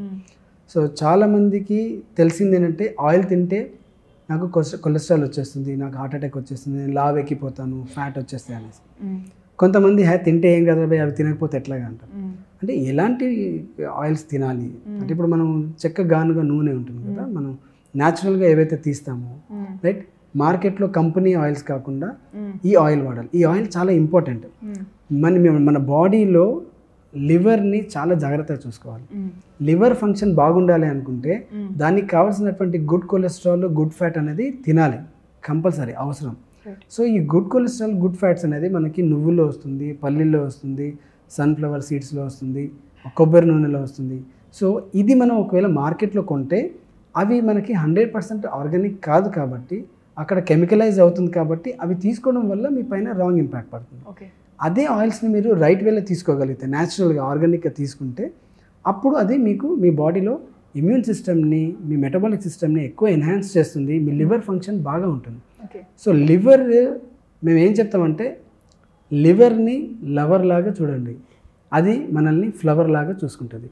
ఇది నాది సామెత కాదు, ఇది ఒక న్యాచురల్ థెరపిస్టే నాకు ఒకసారి ఇలా చెప్పాడు. So it is really wonder, అంటే చాలా బాగా అనిపించింది. లివర్ని మనం లవర్ లాగా చూసుకోవాలంటే దానికి కావలసినటువంటి ఆహారం మనం ఇచ్చి, ఇప్పుడు ఈ స్మోకు, డ్రింకు, మెడిసిన్స్ ఏదో ప్రాబ్లం వల్ల తీసుకుంటామా, ఇవన్నీ కూడా మీ లివర్ని పాడు చేస్తాయి. సో పాడు చేసినప్పుడు డెఫినెట్గా మీ మెటబాలిక్లో చేంజెస్ వస్తాయి, ఎక్సెస్ హీట్ క్రియేట్ అవుతుంది బాడీలో, ఇంబ్యాలెన్స్ క్రియేట్ అవుతుంది, ఇరిటేషను, కోపము, అన్నెసెసరీ ఎమోషన్స్కి గురవుతూ ఉంటారు కదా. ఇవన్నీ కూడా ఈ ఫిషరీస్ కానీ, ఇప్పుడు మీరు అన్నారు జిమ్లో కూడా చేస్తూ కొంతమంది హఠాత్తుగా చచ్చిపోతారు, కొంతమంది హార్ట్ అటాక్ వచ్చి చచ్చిపోతారు, కొంతమంది జాండీస్ వచ్చి చచ్చిపోతున్నారు, వైట్ జాండీస్ వచ్చి కూడా చచ్చిపోతారు. అట్లా నేను కొంతమందిని చూశాను. మరి జిమ్లో వెళ్ళేవాడు హెల్తీగా ఉండాలి కదా, అంటే ఏమవుతుందంటే రాంగ్ టైప్ ఆఫ్ ఫుడ్ తీసుకోవడం వల్ల వాళ్ళకి ఈ ప్రాబ్లమ్స్ అనేది జరుగుతూ ఉంటుంది. సో అందుకనే నేనేం చెప్తానంటే, వీలైనంత వరకు మీ బాడీ ఎలా పనిచేస్తుంది, దాని ఫంక్షన్ ఏంటి, దానికి ఏం రిక్వైర్మెంట్ అనేది మీరు దాని గురించి ఒక అవేర్నెస్, అంటే ఒక అవగాహన ఉండాలి. అప్పుడే మనం దీన్ని ఎట్లా సెల్ఫ్ హీలింగ్ చేసుకోవచ్చు అని చేస్తాం. మేము జనరల్గా చేసేది కూడా అదే. న్యాచురల్ హీలింగ్ అంటే అక్కడ మేము వచ్చే మ్యాజిక్స్ ఏం చేయం, వచ్చిన వాళ్ళకి ఎడ్యుకేట్ చేస్తాం, ట్రైనింగ్ ఇస్తాం, ఎలా తినాలి, ఎప్పుడు తినాలి, ఏం తినాలి, ఎందుకు తినాలి, ఎంత తినాలి, ఇవన్నీ కూడా ట్రైన్ చేస్తాం. ఇదే కదా బేసిక్ నాలెడ్జ్. ఇది లేకుండా మీరు లైఫ్లో ఏం లీడ్ చేస్తారు? ఒక బిజినెస్ సక్సెస్ అవ్వాలన్నా కూడా మీ బాడీ సపోర్ట్ చేయలేదనుకోండి, కొంతమందికి రైట్ ఆపర్చునిటీ వచ్చినప్పుడు మీ బాడీ సపోర్ట్ చేయక ఎంతోమంది ఆపర్చునిటీస్ మిస్ అయిపోయిన వాళ్ళు ఉన్నారు. మన ఇండియా ఎంతోమందిని లూజ్ అవుతుంది, ఎందుకు అంటే రైట్ టైంలో వాళ్ళ బాడీ సపోర్ట్ చేయక, ఆ ఇంటెలిజెన్స్ మనం యూటిలైజ్ చేసుకోలేక ఎన్నో కంపెనీస్, ఎంతోమంది క్వాలిటీ ఉన్న పర్సన్స్ కూడా మిస్ చేసుకుంటున్నారు. ఎందుకు? బికాస్ హెల్త్ మ్యాటర్స్ అక్కడ. Another topic to be covered ఏంటంటే హార్మోన్స్ గురించి మాట్లాడాలంటే, ఫిమేల్కి హార్మోన్ అనేది చాలా ఫ్లక్చువేట్ అవుతూ ఉంటుంది. మా ఫ్రెండ్స్ ఉంటారు ఫర్ ఎగ్జాంపుల్, వాళ్ళకి ఉండి నేను కూడా అప్పుడప్పుడు డిప్రెషన్లోకి వెళ్ళిపోతా. అక్కడ ఏం జరిగిందంటే ఏం లేదు, గణంగా డిప్రెషన్లోకి వెళ్ళిపోవడం ఏమవుతుంది నాకే అర్థం కాదు, సైకలాజికల్ ఇంపాక్ట్ అవుతుంది అక్కడ. అండ్ ఇంకొకటి, మా ఫ్రెండ్కి ఏకంగా సూసైడియల్ థాట్స్ వరకు వెళ్తుంది. ఆ హార్మోన్ని ఎలా బ్యాలెన్స్ చేయాలి సార్, అంటే వితౌట్ ఎనీథింగ్ అది ఎలా? ఇక్కడ హార్మోన్స్ అనేవారికి చాలా మందికి సెక్స్ హార్మోన్స్ అని కొంతమంది అనుకుంటారు. యాక్చువల్గా మన బాడీలో 7 ఎండోక్రైన్ గ్లాండ్ సిస్టమ్ ఉంటుందండి. అవి పర్టికులర్గా హార్మోన్స్ని ప్రొడ్యూస్ చేస్తాయి. హార్మోన్స్ అనేది కూడా కెమికల్సే. సో ఆ కెమికల్స్ ఏం చేస్తాయంటే, మీ బాడీలో మీ ఆర్గన్ సిస్టమ్స్ ఉన్నాయి కదా, లైక్ డైజెస్టివ్ సిస్టమ్ ఉంది, రెస్పిరేటరీ సిస్టమ్ ఉంది, ఇమ్యూన్ సిస్టమ్ ఉంది, మన నర్వస్ సిస్టమ్ ఉంది, అట్లాగే స్కెలిటన్ సిస్టమ్ ఉంది, ప్లస్ రీప్రొడక్టివ్ సిస్టమ్ ఉంది, ఉన్నాయి కదా, ఇవన్నీ కూడా ఉన్నాయి. ఇంటెగ్యుమెంటరీ సిస్టమ్ అంటే దాంట్లో మనకు స్కిన్ ఇవన్నీ కూడా వస్తాయి. సో ఇలా ఏవైతే సిస్టమ్స్ ఉన్నాయి, యూరినరీ సిస్టమ్, ఇవన్నీ ఈ సిస్టమ్స్ ఏవైతే ఆర్గన్ సిస్టమ్స్ ఉన్నాయో ఇవి ప్రాపర్గా యూనిటీగా పనిచేస్తాయండి, ఒకదాని మీద ఒకటి డిపెండ్ అయ్యి పనిచేస్తాయి, ఇండివిజువల్గా పనిచేయవు. అయితే వీటికి ఇవన్నీ ఒక సిస్టమేటిక్గా పనిచేయాలంటే ఒక హార్మోని కావాలి. అవి ఈ ఎండోక్రైన్ గ్లాండ్స్ అనేది మేనేజ్ చేస్తూ ఉంటాయి. మిమ్మల్ని ఒక రిథమెటిక్ వేలో మీ బాడీని బ్యాలెన్స్గా ఉంచడానికి ఈ హార్మోన్స్ ప్రొడ్యూస్ చేస్తూ ఉంటాయి. ఫర్ ఎగ్జాంపుల్ మన బాడీలో మన బ్రెయిన్ మన తలలోనే పీనియల్ పిట్యూటరీ గ్లాండ్ అనేది రెండు కూడా ఉన్నాయి. That's the major things. Me entire బాడీని ఎమోషనల్గా ప్లస్ ఫిజికల్గా బ్యాలెన్స్ చేసేవి ఈ రెండే, pineal and pituitary gland. Okay, ఇప్పుడు మీరు అన్నారు ఉమెన్ ఎక్కువగా స్ట్రెస్ తీసారు. ఉమెన్ అని కాదు, మెన్ ఉమెన్ కూడా ఉంటాయి. సో ఉమెన్కి ఎందుకు ఎక్కువగా ప్రాబ్లమ్స్ వస్తాయంటే వాళ్ళకి రెగ్యులర్గా మంత్లీ పీరియడ్స్ రావడం కానీ ఇవన్నీ జనరల్గా ఉమెన్కి ఉంటుంది, అది మేల్కి అనేది జరగదు. So that is good thing యాక్చువల్గా. పీరియడ్స్ రావడం వల్ల చాలా వరకు టాక్సిక్ బ్లడ్ అంతా కూడా వెళ్ళిపోతూ ఉంటుంది. కానీ ఈవెన్ ఆ మంత్లీ పీరియడ్స్లో కూడా ప్రాబ్లం రాకుండా ఆ సైకిల్ కూడా కరెక్ట్గా ఉండాలంటే మీ పిట్యూటరీ గ్లాండ్ అనేది ప్రాపర్గా ఫంక్షన్ కావాలి. మీ పిట్యూటరీ గ్లాండ్ ఇంబ్యాలెన్స్ అయిపోయింది అనుకోండి, ఎందుకంటే that will decide me 28 days cycle ఏదైతే ఉందో ఆ మేనేజ్మెంట్ చేసేది మీ పిట్యూటరీ గ్లాండ్. సో అది మన హెడ్లో ఉంది. మీరు ఇప్పుడు గైనకాలజిస్ట్ దగ్గరికి వెళ్తారు, ఏదైనా డిసార్డర్ ఉండి, సో ట్రీట్మెంట్ అంతా కూడా ఫోకస్ అంతా కూడా అక్కడ చేస్తారు. Nobody will think that అరే ఇక్కడ మనం పిట్యూటరీ గ్లాండ్ నుంచి ఒక హార్మోన్ ఇంబ్యాలెన్స్ అవుతుంది కదా, దీన్ని మనం బ్యాలెన్స్ చేస్తే సిస్టమ్ కరెక్ట్ అవుతుంది కదా అన్న దాని మీద చాలా మంది ఫోకస్ వెళ్ళదు. సో న్యాచురల్గా మేమేం చేస్తామంటే, ఇప్పుడు నేను ఎగ్జాంపుల్ చెప్పాను కదా, బ్రెయిన్లో ఉన్నాయి, అట్లాగే థైరాయిడ్ పారాథైరాయిడ్ గ్లాండ్ ఇక్కడ రెండు ఉంటాయి, మనకు థైమస్ గ్లాండ్ ఉంది, అడ్రినల్ గ్లాండ్స్ ఉంది, అట్లాగే solar plexus and sex glands. So ఈ గ్లాండ్స్ ఒక్కొక్క ఏరియాని తీసుకుంటాయి హార్మోనైజ్గా ఉంచడానికి. ఇవి ఎప్పుడైతే ఇంబ్యాలెన్స్ అవుతాయో అప్పుడు మీకు హార్మోనల్ డిస్టర్బెన్స్ అనేది క్రియేట్ అవుతుంది బాడీ. ఓకే, సో అప్పుడు మీరు రూట్ అంటే ఇదే రూట్ యాక్చువల్గా. మనకి ఇప్పుడు సపోజ్ అనుకుందాం ఎవరికైనా ఇన్ఫర్టిలిటీ ప్రాబ్లమ్స్ వస్తున్నాయి. So our focus only on uterus మీద కానీ లేకపోతే ఫెలపిన్ ట్యూబ్స్ మీద కానీ, ఓకే ఎగ్ రిలీజ్ అవుతుందా లేదా అంత తర్జన భర్జన అంతా ఇక్కడ అవుతుంది. But why you are not thinking about other hormones? ఎక్కడి నుంచి అయితే ఒకదానికి ఒక కనెక్టివిటీ ఉందో ఆ కనెక్టివిటీ అంతా కూడా మనం కరెక్ట్గా బాగు చేస్తే ఈ ప్రాబ్లమ్ సాల్వ్ అయిపోతుంది. సో మనం హోల్ బాడీని వన్ కింద కన్సిడర్ చేయాలి. చేసినప్పుడే మనం హార్మోనైజ్ చేయడానికి వీలవుతుంది. సో మనం జనరల్గా ఏంటంటే ఒక్కొక్క స్పెషలైజ్ దగ్గరికి వెళ్తాం కాబట్టి ఆ స్పెషలైజ్ ఆర్గన్ పైనే ఫోకస్ చేస్తారు. సో మిగతా వాటి దగ్గర రీచ్ అవ్వరు కాబట్టి కొంచెం ఇంబ్యాలెన్సెస్ అనేది అవుతుంది. కంప్లీట్గా పర్మనెంట్ క్యూర్ అనేది దొరకట్లేదు మనం ఇన్ఫర్టిలిటీ ఏదైతే అనుకుంటాం. సో అందుకని హార్మోన్స్ అని వచ్చినప్పుడు we should not think about only one hormone. మన దగ్గర 7 ఎండోక్రైన్ సిస్టమ్స్ ఉన్నాయి.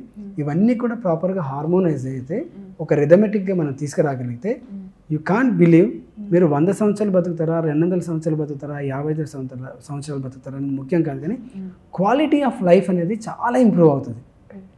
మీకు చిన్నగా వెదర్ మార్పు వచ్చేస్తేనే దగ్గు తుమ్ములు వచ్చేసి జలుబులు వచ్చేసి మనం చూస్తూ ఉన్నాం. ఇవన్నీ ఎందుకు అవుతున్నాయి? బికాజ్ మీ బాడీ హార్మోనైజ్ అయింది.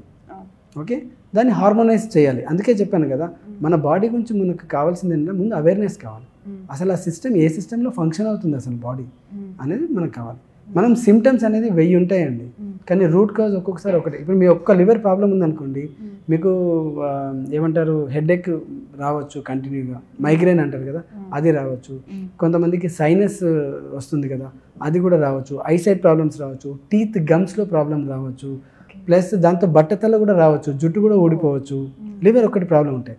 సో మీకు జుట్టు రాలిపోతుంది అన్నప్పుడు ఏం చేస్తారు? మనం డెర్మటాలజిస్ట్ దగ్గరికి లేకపోతే ఎవరైనా హెయిర్ స్పెషలిస్ట్ దగ్గరికి వెళ్ళి we put all external things. కానీ ఇంటర్నల్గా మీరు ఏం బాగు చేయాలి? లివర్ని బాగు చేసుకోవాలి. అది బాగు చేస్తే ఆటోమేటిక్గా మీకు బ్యాలెన్స్ అవుతుంది కదా. సో అలాగా ఒకసారి మనిషికి అవేర్నెస్ వచ్చింది అనుకోండి, అప్పుడు ప్రాపర్ వేగా ఆలోచిస్తారు, టెన్షన్ పడరు, స్ట్రెస్ ఉండదు. ఈవెన్ మీరు క్యాన్సర్ తీసుకున్నా కూడా cancer is not a big disorder, it's misharmonise అయింది బాడీలో, అందుకే క్యాన్సర్ సెల్స్ డెవలప్ అవుతున్నాయి. మళ్ళీ రీహార్మోనైజ్ చేయండి, మళ్ళీ ఆటోమేటిక్గా మీరు ఫామ్కి వచ్చేస్తారు. ఓకే, సో మీరు చాలామంది క్యాన్సర్ పేషెంట్ 4th స్టేజ్లో ఉన్న క్యాన్సర్ పేషెంట్స్కి కూడా క్యూర్ చేశారు జనరల్లీ. నేను మీ క్లినిక్ రావడం జరిగింది, అక్కడ I've seen you doing many things like you know chiropathy అలా చేశారు. బట్ క్యాన్సర్ విషయంలో వస్తే విచ్ ఈస్ నాట్ క్యూరబుల్ మీరు క్యూర్ చేస్తున్నారు కదా, అంటే అదంతా హార్మోన్స్ ప్రభావం అయినా సరే అది అంటే ఇప్పుడు మీరు అటు ఆయుర్వేదిక్ అడిగినా అటు అలోపతి డాక్టర్ని అడిగినా ఇట్ ఈస్ నాట్ క్యూరబుల్ అనేది చెప్పరు. ఒక్కొక్క దాంట్లో ఒక్కొక్క మెథడ్స్ ఉన్నాయి. కాకపోతే మళ్ళీ క్యాన్సర్ రాకుండా ఇప్పుడు సమ్టైమ్స్ ఇప్పుడు క్యాన్సర్ వచ్చినప్పుడు కీమోథెరపీ అవన్నీ చేస్తారు, రేడియేషన్స్ అన్నీ చేసిన తర్వాత కూడా అప్పుడైతే సప్రెస్ అయిపోతుంది, అప్పుడు క్యూర్ అయిపోతారు. మళ్ళీ కొన్ని మేము గమనించిన దాంట్లో మళ్ళీ 6 months నుంచి 1 yearలో మళ్ళీ కొంతమందికి రీబ్యాక్ అవ్వడం కూడా జరుగుతుంది. ఎందుకంటే అక్కడ క్యూర్ అవుతుంది కానీ లైఫ్ స్టైల్ చేంజ్ అవ్వదు వాళ్ళది. ఒకసారి మనిషి ఒక దాని నుంచి క్యూర్ అయిన తర్వాత అది ఎందుకు వచ్చింది అనేది మళ్ళీ ఒకసారి వెనక్కి చూసుకొని ఆ తప్పులు మళ్ళీ చేయకుండా లైఫ్ స్టైల్లో చేంజెస్ తీసుకొస్తే మళ్ళీ రాదు. సో ఇప్పుడు క్యాన్సర్ అనేది మేము కూడా హ్యాండిల్ చేసాము, చాలా వరకు క్యూర్ చేసాము. మోస్ట్లీ 90% చాలా వరకు అన్నీ క్యూర్ అయ్యాయి. ప్రతి ఒక్కదానికి న్యాచురల్గా క్యూర్ ఉందండి, కానీ ప్రతి పర్సన్ క్యూర్ అవుతారని గ్యారెంటీ లేదు. ఎందుకంటే అది ఆ పర్సన్ పైన డిపెండ్ అయి ఉంటుంది. వాళ్ళ బిలీవ్నెస్ కానీ వాళ్ళ థింకింగ్ ప్రాసెస్ కానీ హౌ దే రిసీవ్ అనేది చాలా ఇంపార్టెంట్. బట్ క్యూర్ అయితే డెఫినెట్గా ఉంది, న్యాచురల్లో 100% ఉంది. క్యాన్సర్ అనే కాదు, నేను చెప్తున్నాను కదా, క్యాన్సర్ అంటే భయపడాల్సిన అవసరం లేదు, అది ఒక బిగ్ డిసీజ్ కాదు. ఓకే, ఓన్లీ మీ యొక్క లైఫ్ స్టైల్ని మళ్ళీ రీమోడిఫికేషన్ చేసుకోగలిగితే ఏ ప్రాబ్లంనైనా సరే అధిగమించవచ్చు. మేము క్యాన్సరే కాదు, హెచ్ఐవి లాంటిది కూడా మేము కంప్లీట్గా రివర్స్ చేసింది ఉంది. హెచ్ఐవి కేసెస్ కానీ, ఆటో ఇమ్యూన్ డిసార్డర్స్ కానీ. ఓకే, సో కంప్లీట్గా లివర్ ఫెయిలియర్, కిడ్నీ ఫెయిలియర్ అయిపోయిన వాళ్ళు కూడా అయ్యో ఇంకా దీనికి క్యూర్ లేదు అని చెప్పారండి అన్నదానికి కూడా న్యాచురల్ వేలో మళ్ళీ సిస్టమ్ అంతా కూడా మనం చేంజ్ చేయగలిగితే డెఫినెట్గా వితిన్ 3 months నుంచి 6 months లోపల ఇక టైం డ్యూరేషన్ చాలా ఇంపార్టెంట్. ఎందుకంటే మనం కాన్స్టెంట్గా అలా చేంజెస్ చేసుకుంటూ వస్తే మన లైఫ్లో ఈ 3 months to 6 monthsలో చాలా వరకు మనం అన్ని ప్రాబ్లమ్స్ నుంచి కూడా బయటపడే అవకాశం ఉంది. ఓకే సార్, ఇంకొకటి ఇప్పుడు జనరల్లీ చాలామంది కూడా వాళ్ళు తినే ఏంటి ఫుడ్ హ్యాబిట్స్ కానీ మరి వాళ్ళు స్ట్రెస్ కానీ దానివల్ల చాలామందికి వాళ్ళు హెల్తీగా ఉన్న క్యాన్సర్ వస్తుందేమో అనే థాట్లో ఉంటారు. అది రాకుండా ఉండాలంటే వాళ్ళ డైలీ లైఫ్ స్టైల్ ఎలా ఉండాలి చెప్తారు? మీరు ఒకసారి గమనిస్తే ఈ క్వశ్చన్ అడిగి మంచి పని చేశారు. మీరు ఒకసారి చూడండి, ఒక 50 years ముందు చూసుకుంటే ఎంతమంది క్యాన్సర్ పేషెంట్స్ ఉండేవాళ్ళు? ఓకే, లేదా ఎంతమందికి బీపీ ఉంది, ఎంతమందికి డయాబెటీస్ ఉంది? అప్పట్లో చాలా రేర్, ఎవరికో వచ్చిందంటే అయ్యో అవునా అని ఆశ్చర్యపోయారు. ఇప్పుడు ఎవరైనా వస్తే ఇది కామనే అండి, రావాల్సిందే అని. 40 సంవత్సరాలు వస్తే నీకు డయాబెటీస్ రాలేదా ఇంకా అని అడుగుతున్నాడు. ఓ ఇంకా రాలేదా, ఎందుకు ఎలా అడుగుతున్నట్టే అంటే అందరికీ కామన్ కదా, వచ్చేస్తుంది కదా అనేసి. సో అదేమవుతుందంటే ఇప్పుడు టెండెన్సీ ఈ ఏజ్ వస్తే ఈ ప్రాబ్లం రావాలి, నాకు ఈ ఏజ్ వస్తే ఈ ప్రాబ్లం వస్తుంది అనే ఒక టెండెన్సీ, ఆలోచన అనేది ఒక పర్సెప్షన్ చేంజ్ అయిపోయింది అందరిది. కామన్ కదా, రావాలి కదా. కొంతమంది రాకపోతే టెన్షన్ పడతారు. ఐ హ్యావ్ సీన్ పీపుల్, నాకు ఇంకా డయాబెటీస్ రాలేదండి, 40 years అయిపోయింది, ఉందో ఏమో అని అన్ని చోట్ల చెక్ చేసుకుంటూ ఉంటారు. ఓకే, ఆ చెక్ చేసుకోవడం ఉన్న ప్రాసెస్లో వాడు టెన్షన్ పడి అప్పుడు డయాబెటీస్ రావడం స్టార్ట్ అవుతుంది. సో నేను అనేది ఏంటంటే ఈ ఆలోచన మారాలి ఫస్ట్. అరే మా ఫాదర్స్కి ఉంది, మా పేరెంట్స్కి ఉంది, నాకు కూడా వస్తుందేమో అనేది మనం ఎప్పుడైతే మెంటలీగా మనం క్రియేట్ చేస్తామో వీఆర్ ఇన్వైటింగ్, ఓపెన్గా ఇన్వైట్ చేస్తున్నాము, నా బాడీ రెడీగా ఉంది, నువ్వు ఎప్పుడైనా రండి అన్నట్టుగా చెప్తున్నాం. ఫస్ట్ మన థాట్ ప్రాసెస్ మారాలి, ఎందుకంటే అదే ప్రొటెక్ట్ చేస్తుంది. మీ every thought will create a harmony or miss hormone in your body. మీరు ఇంతకుముందు హార్మోన్స్ అన్నారు, ఈ హార్మోన్స్ అన్నీ కూడా మీ థాట్ ప్రాసెస్ తోటే రన్ అవుతాయి. మీరు హ్యాపీగా ఉన్నారనుకోండి, హ్యాపీ హార్మోన్స్ రిలీజ్ అవుతాయి. మీరు ఏదైనా ఎక్కువ బెంగ పెట్టుకున్నారు, లేకపోతే అరుస్తున్నారు, లేకపోతే ఏడ్చారు, బాధపడ్డారు, అప్పుడు మీ బాడీలో హార్మోన్స్ చేంజ్ అయిపోతాయి. ఎందుకంటే కెమికల్ కాంబినేషన్స్ మారిపోతాయి ఫ్రాక్షన్ ఆఫ్ సెకండ్లో. మీ దగ్గర ట్రిలియన్స్ ఆఫ్ సెల్స్ దాని స్ట్రక్చరల్ చేంజ్ అయిపోతాయి మొత్తం, దాని యొక్క మాలిక్యూల్ స్ట్రక్చర్ కూడా మారిపోతుంది. అందుకనే మీరు ఏం క్రియేట్ చేసుకుంటే అది మీ బాడీ ఇమీడియట్గా క్యాప్చర్. అందుకనే ఇప్పుడు ఎక్కువ మందికి ఎందుకు వస్తుంది అంటే ఎక్కడో ఒక దగ్గర వీళ్ళు ఇన్ఫర్మేషన్ తీసుకుంటారు కదా, అయ్యో నాకు కూడా వస్తుందా ఏంటి, వస్తుందేమో అని భయం పెట్టుకున్నప్పుడు డెఫినెట్గా you are inviting that issue. ముందు థాట్ ప్రాసెస్ మారాలి. ముందు థాట్ ప్రాసెస్ మారితే నిజంగా చాలా వరకు ఈ ప్రాబ్లమ్స్ని మనం అవాయిడ్ చేసుకోవచ్చు. వచ్చిన తర్వాత అది ఎక్స్క్లూజివ్గా ఎందుకు వచ్చింది అనేది మనం ఫిజికల్గా టెస్ట్ చేసి ఎగ్జామిన్ చేసి మనం మెథడ్స్ చెప్పచ్చు. ముందు మెంటలీగా మాత్రం ఇన్వైట్ చేయకుండా ఉండాలి. అండ్ ఇంకొకటి ఏంటంటే జనరలీ అన్వాంటెడ్ ఆర్గాన్స్ అయితే బాడీలో ఉంటాయి, అపెండిసైటిస్ కానీ, అడినాయిడ్స్ కానీ, టాన్సిల్స్ కానీ. ఆ డాక్టర్ దగ్గరికి వెళ్ళి పిల్లవాడికి ఏమైనా వచ్చిందంటే చిన్నప్పుడు ఇవి కామన్ అని తీసేస్తారు. అవి చాలా ఇంపార్టెంట్ బాడీకి అని తెలియదు. న్యాచురల్గా ఎలా సేవ్ చేసుకోవాలి, అవి ఎలా తగ్గించుకోవాలి, అడినాయిడ్ గ్రోత్ కానీ, టాన్సిల్స్ గ్రోత్ కానీ? ఎస్. అయితే ఇప్పుడు మీరు అన్నారు కదా, జనరల్గా అన్వాంటెడ్ ఆర్గన్స్ అనేది మన బాడీలో ఏది లేదండి. ఓకే, ఈవెన్ అపెండిక్స్ కూడా అది it's not unwanted thing. Okay, even మన బాడీ మీద హెయిర్ ఉంటుంది కదా, ఆ హెయిర్ కూడా చాలామంది వ్యాక్సింగ్ అనేసి చేసి స్మూత్ చేసి తీసేస్తుంటారు. అది కూడా ఇన్ఫర్మేషన్ ఇస్తుంది మన బాడీలో. ప్రతిదీ యూటిలైజ్ అయ్యేది, ఏది కూడా పనికి రాకుండా మన శరీరంలో లేదు. ఒకవేళ మనం సైంటిఫికల్గా దాన్ని తెలుసుకోలేకపోతున్నామేమో కానీ ఏ ఆర్గన్ కూడా అట్లాంటిది లేదు మన బాడీలో. ఇకపోతే మీరు చెప్పారు ఇప్పుడు అడినాయిడ్స్ అనేసి టాన్సిల్స్ అనేది ఇవి కూడా అసిడిక్ రిలేటెడ్ ఇష్యూస్ ఇవన్నీ కూడా. అంటే బాడీలో ఎక్సెస్ అసిడిక్ పేరెంట్స్లో ఉందనుకోండి పిల్లాడికి కూడా వచ్చేస్తుంది. అలాంటప్పుడు ఏమవుతుందంటే పిల్లలకి ఈ వెదర్ చేంజ్ అయినప్పుడు ఇవన్నీ ముక్కు బ్లాక్ అయిపోవడం కానీ టాన్సిల్స్ రావడం కానీ ఇవన్నీ కొన్ని జరుగుతూ ఉంటాయి. అయితే వీటికి మీరు అన్నారు ఇప్పుడు న్యాచురల్గా ఏమైనా ఉందా లేదా కొంతమంది సర్జరీ చేసి తీసేస్తారు.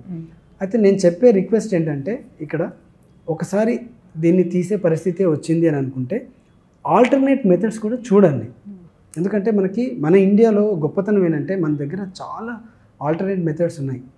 యునానీ కావచ్చు, లేకపోతే ఆయుర్వేదిక్ కావచ్చు, లేకపోతే హోమియోపతి కావచ్చు, ఇవేవి లేకుండా ఒక న్యాచురల్ మెథడ్ కావచ్చు, లేకపోతే యోగా థెరపీయే కావచ్చు. సింపుల్గా యోగా చేస్తే కూడా మీకు ఈ అడినైడ్స్ టాన్సిల్స్ ప్రాబ్లమ్స్ క్యూర్ అయిపోతాయి. అట్లాగే నేను ఎంతోమంది పిల్లలకి ఇప్పుడు కాదు, మేము ఎప్పుడైతే మొదలు పెట్టామో ఈ జర్నీ మొదలు పెట్టామో అప్పట్లో ఎక్కువ కేసెస్ ఇవే చేసేవాం. సో చాలామంది పిల్లలకి అలా చేస్తూ 15 డేస్లో నయమైపోయేది. మళ్ళీ ఎవ్రీ ఇయర్ కూడా వచ్చేది కదా problem. So there are so many methods. మనం ఆల్టర్నేట్గా కొంచెం అవేర్నెస్గా ఓపిక్గా అన్నిటినీ నెగ్లెక్ట్ చేయకుండా అంటే దీంతో ఏమవుతుంది, ఈ పసుపు వాడితే ఏమవుతుంది అనేసి మనం తోసిపుట్టు చేస్తూ ఉంటాం. డైరెక్ట్గా పోయి యాంటీబయాటిక్స్ వాడిస్తాము తొందర తగ్గుతాం కదా. పసుపు ఎంత యాంటీబయాటిక్గా పనిచేస్తుంది అనేది మనకు తెలుసు. కాకపోతే ఏంటంటే మార్కెట్లో మనకి ప్యూర్ టర్మరిక్ దొరకదు కాబట్టి, బట్ ప్యూర్గా మనం నిజంగా పసుపు తీసుకొస్తే చాలా వండర్ఫుల్గా పనిచేస్తుంది.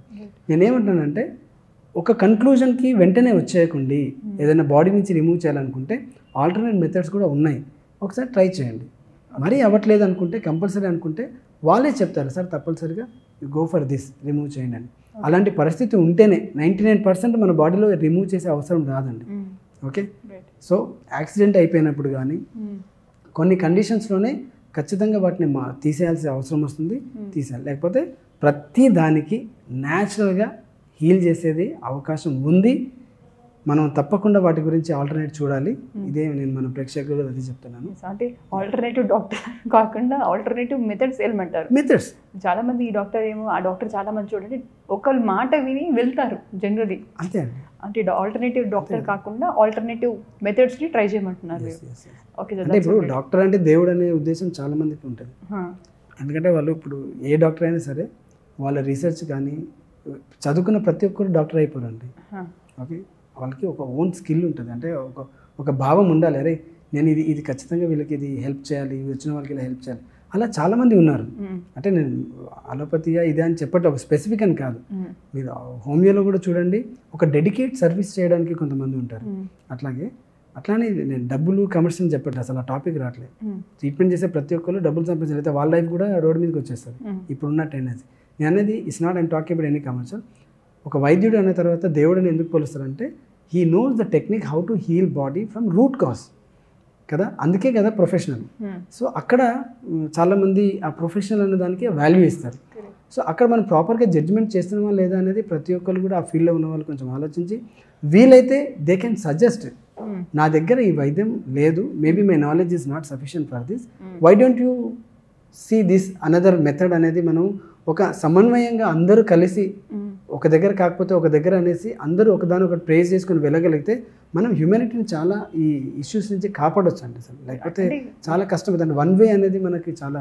నా దగ్గరకు వచ్చారనుకోండి, ఏదైనా యాక్సిడెంట్ కేసు వచ్చింది, నేను డెఫినెట్గా చెప్తాను this is not part of my treatment, దీనికి ఖచ్చితంగా మీరు స్పెషలైజ్ అలోపతి డాక్టర్ దగ్గరికి వెళ్తేనే ఇది చాలా ఫాస్ట్గా అవుతుంది. ఆఫ్టర్ దట్ మీకు హీలింగ్ తొందరగా అవ్వడానికి సపోర్ట్ మేము చేయగలుగుతాం. ఎక్కడ మనకి రిక్వైర్మెంట్, బికాజ్ అలోపతి చాలా పెద్ద రోల్ ఉంది, అట్లాగే ఆయుర్వేదిక్ చాలా పెద్ద రోల్ ఉంది, హోమియో పెద్ద రోల్ ఉంది. ఇక్కడ ఏది కూడా డినై చేయడానికి లేదు, ప్రతి చోట రెస్పెక్టివ్గా ఉంది. కాకపోతే అందరిలో ఒక యూనిటీ అనేది లేదు. అందుకే నేను కూడా చాలా బాధపడుతున్నాను. అదే సార్, అంటే మీ టు సే నేను డాక్టర్ ప్రొఫెషన్ని చాలా గౌరవిస్తాను. They are equal to gods మీరు చెప్పినట్టు. అంటే అందరూ ఒకటే సెట్ ఆఫ్ ట్రీట్మెంట్ చెప్తారు కదా, ఇది తీసేయాలంటే తీసేయాలి, ఈ డాక్టర్ దగ్గర తీసేయాలి, అందరూ తీసేయాలి.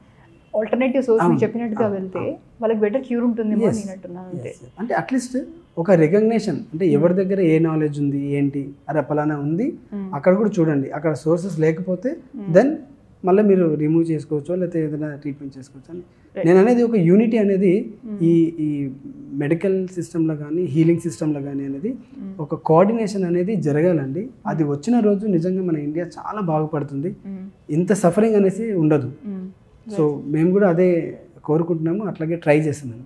అండ్ ఇంకొకటి స్ట్రెస్ ముఖ్యంగా అది చాలా మందికి ఉన్నదే ఏంటంటే మెన్కి కానీ ఇప్పుడు ఫిమేల్స్ కూడా చేస్తున్నారు కావచ్చు, బట్ స్ట్రెస్ వల్ల స్మోకింగ్ అనేది కామన్గా ఉంది.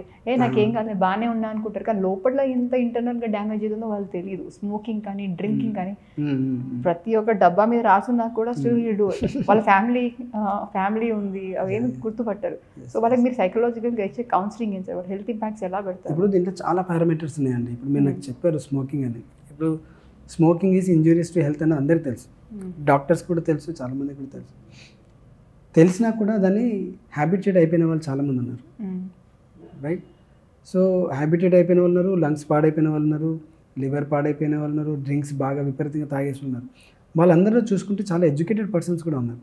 అయితే ఇక్కడ ఏంటంటే ఇక్కడ ఒక సైకలాజికల్గా కూడా చాలా మ్యాటర్ క్రియేట్ చేస్తుంది. అంటే మేము రూట్ కాజ్ చూస్తాం కాబట్టి 4 years లోపల పిల్లల పైన సైకలాజికల్గా ఏవైతే ఇంపాక్ట్స్ ఉంటాయో, ట్రామాస్ కానీ ఏమైనా ఉంటాయో, అది కూడా మనకి వీటికి కారణం అవుతుంది. మీకు ఇప్పుడు కొంతమంది స్మోకింగ్ అనేది మీరు అనుకుంటున్నారు బ్యాడ్ హ్యాబిట్ అని, కొంతమంది చీటికి మాటికి ఏవో చిరుతిండ్లు తింటూ ఉంటారు చూసారా, ఊరికే తినకపోతే వాళ్ళకి ఆడదు, 10 నిమిషాలకి ఏదో ఒకటి వాటికి ఉండాలి, తినాలి, అది ఒక హ్యాబిటే. కొంతమంది బబుల్ గమ్ ఊరికే నములుతూ ఉంటారు, అంటే మీ మౌత్ అనేది ఊరికి ఏదో ఒక స్టిమ్యులేషన్కి కోరుకుంటూ ఉంటుంది. ఆ స్టిమ్యులేషన్ హార్మోన్ ఎందుకు ప్రొడ్యూస్ అవుతుంది? సో ఇవన్నీ మేము దీనిపైన రీసెర్చ్ చేసాం. ఎందుకు మనిషి చైన్ స్మోకర్ అవుతారు, ఎందుకు కొంతమంది నేను చూశాను, అంటే ఎవరిని తప్పు పట్టట్లే, మంచి డాక్టర్స్ కూడా స్మోక్ అడిక్షన్కి ఉన్నవాళ్ళు, డ్రింక్ అడిక్షన్కి ఉన్న వాళ్ళని కూడా నేను రేర్గా చూశాను. నేను అప్పుడే ఇవన్నీ థాట్స్ వచ్చినాయి, ఎందుకు వీళ్ళకి అవుతుంది అంటే బియాండ్ సబ్జెక్ట్. మనం చదువుకున్న చదువట చెప్తుందా? కాదు, సైకలాజికల్గా ఎక్కడో ఇంపాక్ట్ పడింది వాళ్ళపైన. అది సబ్కాన్షియస్ మైండ్లో, మన మెమరీస్లో, అది డిఎన్ఏ ప్యాటర్న్లో అది మారిపోయి పెద్దగా అయిన తర్వాత మీ లైఫ్ని అది లీడ్ చేయడం స్టార్ట్ చేస్తుంది. ఆ ఎమోషనల్ ఇంబ్యాలెన్స్ అంటారు దాన్ని. సో ఇప్పుడు మీరు ఏదైనా పని అవ్వట్లేదు అనుకోండి, ఫటాఫట్ సిగరెట్ తీసి తాగుతూ దాని గురించి ఆలోచిస్తారు, దే విల్ ఫోకస్. నిజంగా వాడికి అప్పుడు ఐడియా వచ్చేస్తుంది, క్లిక్ అవుతుంది. అయితే అది రాంగా రైట్ అని ఆ మూమెంట్లో తెలియదు. సో నిజంగా అది ఇంపాక్ట్ పడుతుందా పడదా అనేది డిఫరెంట్ మెథడ్. ఎందుకంటే కొంతమంది నేను 8 years చూశాను, చైన్ స్మోకర్ సిగరెట్ ఉన్నా కూడా వాళ్ళకి లంగ్ ప్రాబ్లం రాలేదు. అసలు కొంతమందికి సిగరెట్ అలవాటు లేని వాళ్ళు కూడా లంగ్ ఇష్యూస్ ప్రాబ్లమ్స్ వస్తున్నాయి. సో ఈ ఈ ఈ హ్యాబిటేట్స్ ఏవైతే ఉన్నాయో ఇది కూడా మూడ్ని బట్టే ఇంపాక్ట్ అవుతుంది మీ బాడీ పైన. మీరు ఎప్పుడు ఏ కండిషన్లో మీరు తాగుతున్నారు, ఐదర్ డ్రింక్ కానీ, స్మోక్ కానీ, లేకపోతే ఫుడ్ కానీ, ఈవెన్ ఫుడ్ అయినా సరే, food is also become a poisonous. మీరు దుఃఖంలో ఉన్నప్పుడు బలవంతంగా తినిపిస్తే కూడా అది పాయిజనస్ కింద కన్వర్ట్ అవుతుంది. It will not give you any benefit, ఉండదు. అట్లాగే ఈ అలవాటు ఉన్న సిగరెట్లు కూడా మీ సిచ్యువేషన్ బట్టి అది ఇంపాక్ట్ పడవచ్చు, లేకపోతే ఇంపాక్ట్ పడకపోవచ్చు. సో ఇది ఒక పెద్ద సబ్జెక్ట్ అండి. దాని గురించి మనం ఒక రోజు సపరేట్గా కూర్చున్నప్పుడు, బికాజ్ అక్కడ సైకలాజికలీ కూడా అది ఇన్వాల్వ్ అయ్యి ఉంది మ్యాటర్, ప్లస్ మీ థాట్ ప్రాసెస్ కూడా. మీరు హ్యాపీనెస్తో తాగుతున్నారా, లేకపోతే దుఃఖంలో తాగుతున్నారా, స్ట్రెస్తో తాగుతున్నారా, దీస్ ఆర్ ఆల్ మ్యాటర్స్. దాన్ని బట్టే మీ బాడీ పైన ఇంపాక్ట్ పడుతుంది. అయితే ఇప్పుడు నేను మీకు చెప్పినట్టు ఈ హ్యాబిట్స్ ఏవైతే ఉన్నాయో, ఈ హ్యాబిట్స్ అనేది యాక్చువల్గా ఇట్స్ నాట్ గుడ్ అనేది చెప్తాను. అంటే అల్టిమేట్గా చెప్పాలి అనుకుంటే ఇట్స్ నాట్ గుడ్.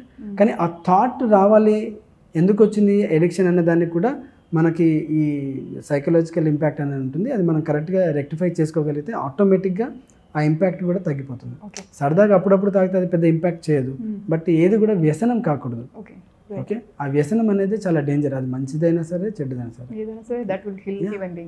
సినిమాలు చూడడం కొంతమందికి వ్యసనం కదా, టీవీ సీరియల్ చూడడం కొంతమందికి వ్యసనం, తినడం కొందరికి వ్యసనం. సో ఇవి ఏదైనా ఒక లిమిట్ దాటితే మనకు ప్రమాదం క్రియేట్ చేస్తుంది. సో ఇంకొక రోజు మనం దానికోసం ఒక సపరేట్గా స్టార్ట్ చేసుకుందాం. ఇంకొకటి చెప్పాలి అంటే, you being the founder of Vastu energy, Vastu in 360 degree. Generally Vastu అంటే అయ్యగారి దగ్గరికి వెళ్తే ఏదో చెప్తారు, ఈ ఈశాన్యంలో ఇది ఉండొద్దు, అది ఉండదు, ఏదో చెప్తూ ఉంటారు. క్వాలిఫైడ్ పీపుల్ కూడా నమ్మరు. ఈ మధ్యన అన్క్వాలిఫైడ్ వాళ్ళు కూడా నమ్మట్లేదు. సో మీ ఉద్దేశ ప్రకారం అది రియల్గా సైంటిఫిక్గా ఉందా, వాస్తు అనేది ఉందా?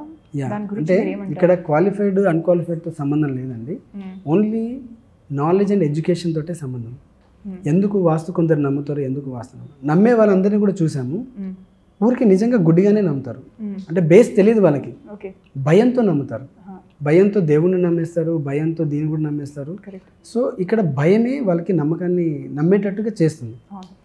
భయపడిన వాళ్ళు ఎవరైతే భయపడరు వాళ్ళు కొంచెం చదువుకున్న వాళ్ళు, ఎడ్యుకేట్ అయిన వాళ్ళు, కొంచెం కాన్ఫిడెన్స్ ఉన్న వాళ్ళు కొన్నిటిని నమ్మరు. అంటే దేవుడు అంటే కూడా నమ్మరు, బికాస్ వాళ్ళకి సెల్ఫ్ ఎస్టీమ్ ఉంటుంది, మనం కష్టపడితేనే కదా సక్సెస్ అవుతాం, దేవుడి మీద ఆధారపడితే కాదు అనే దాని మీద ఉంటుంది.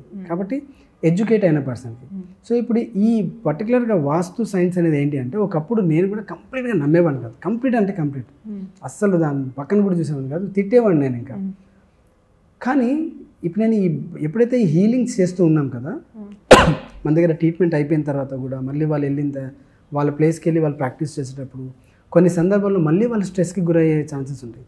అసలు మళ్ళీ ఎందుకు గురవుతున్నారు అంటే, ఇంత ట్రైనింగ్ తీసుకొని ఇంట్లో వెళ్ళిన తర్వాత వాళ్ళ ఇంట్లో ఎందుకు ఆ కంటిన్యూషన్ ఎందుకు వాళ్ళ చేయట్లేదు, ఆ పద్ధతి అంతా ఏం డామినేట్ చేస్తుంది అన్నప్పుడు ఆ ఇంట్లో డిఫరెంట్ ఎనర్జీస్ అనేది డామినేషన్స్ అనేది మనం అబ్జర్వ్ చేస్తాం. ఇప్పుడు మనం ఇంటికి వెళ్తే జనరల్గా ఏ పర్సన్కైనా కూడా ఆ ఇంటికి వెళ్ళగానే అబ్బా ఇక్కడ ఏదో ఎట్లాగా ఉందని నేను ఇక్కడికి వెళ్ళిపోవాలి అని అనిపిస్తుంది. You will feel some negative energy there. Okay, మీరు చూడండి, ఎవరైనా బాగా గొడవలు పడే ఇల్లు ఉందనుకోండి, గొడవలే ఉంటాయి వాళ్ళ ఇంట్లో ఎప్పుడు చూసినా, అక్కడికి వెళ్తే ఆ వైబ్స్ మీకు పాజిటివ్గా ఉండదు. You want to just move out. కొన్ని ప్లేస్లో వెళ్తే వాహ్ ఎంత ప్రశాంతంగా ఉంది, ఎంత హాయిగా ఉంది, అసలు ఎంత స్ట్రెస్ కూడా లేదు అని ఆ ఉన్న కొద్దిసేపు మీరు you will not think about your business are stress, చాలా హాయిగా ఉంది. ఎందుకు ఆ వాతావరణం అంతా పాజిటివ్గా ఉంది, అక్కడ ఎలాంటి స్ట్రెస్ క్యారీ చేయట్లేదు. అంటే ఎనర్జీ గురించి నేను చెప్తున్నాను. మన దగ్గర ఎక్కడైనా సరే ఒక నెగిటివ్ ఎనర్జీ కానీ పాజిటివ్ ఎనర్జీ కానీ ఆటోమేటిక్గా నేచర్లో ఫామ్ అవ్వడం అనేది జరుగుతుంది. మనకి యాక్షన్కి ఒక రియాక్షన్ ఉంటుంది కదా, ఒక బంతి విసిరితే ఒక రియాక్షన్ కూడా జరుగుతుంది. అట్లాగే మన బాడీలో 5 ఎలిమెంట్స్ ఎట్లయితే పని చేస్తున్నాయో, like fire, water, air, space, ఇవన్నీ ఉన్నాయి కదా, అర్త్ ఎలిమెంట్. ఇది ఫ్యాక్టే కదా, ఇది సైన్స్. 5 ఎలిమెంట్స్ గురించి మనం స్కూల్లో ఎన్నో ప్రోగ్రామ్స్ కూడా చేస్తాము, ఎన్నో చదివాము కూడా, ఇవి ఉన్నాయి. ఇన్ ద సిమిలర్ వే ఎప్పుడైతే మనం ఒక భూమి పైన ఓపెన్ ప్లేస్లో ఒక కన్స్ట్రక్ట్ చేస్తాము, ఒక 4 గోడలు, ఆటోమేటిక్గా ఈ 5 ఎలిమెంట్స్ అనేది ప్లేస్ చేసుకుంటుంది బై డిఫాల్ట్. అది కొన్ని లక్షల భూమి పుట్టినప్పటి నుంచి, నేచర్ పుట్టినప్పటి నుంచి ఎనర్జీస్ అనేది దాని ప్లేసింగ్ తీసుకుంటుంది. ఓకే, మీరు మట్టి కుండ పెట్టండి, ఒక ఎనర్జీ తీసుకుంటుంది. ఒక మెటల్తో ఒకటి మీరు పాట్ పెట్టండి, అదొక ఎనర్జీ క్రియేట్ చేసుకుంటుంది. ఒక ప్లాంట్ ఉంటే ఒక ఎనర్జీ క్రియేట్ చేసుకుంటుంది.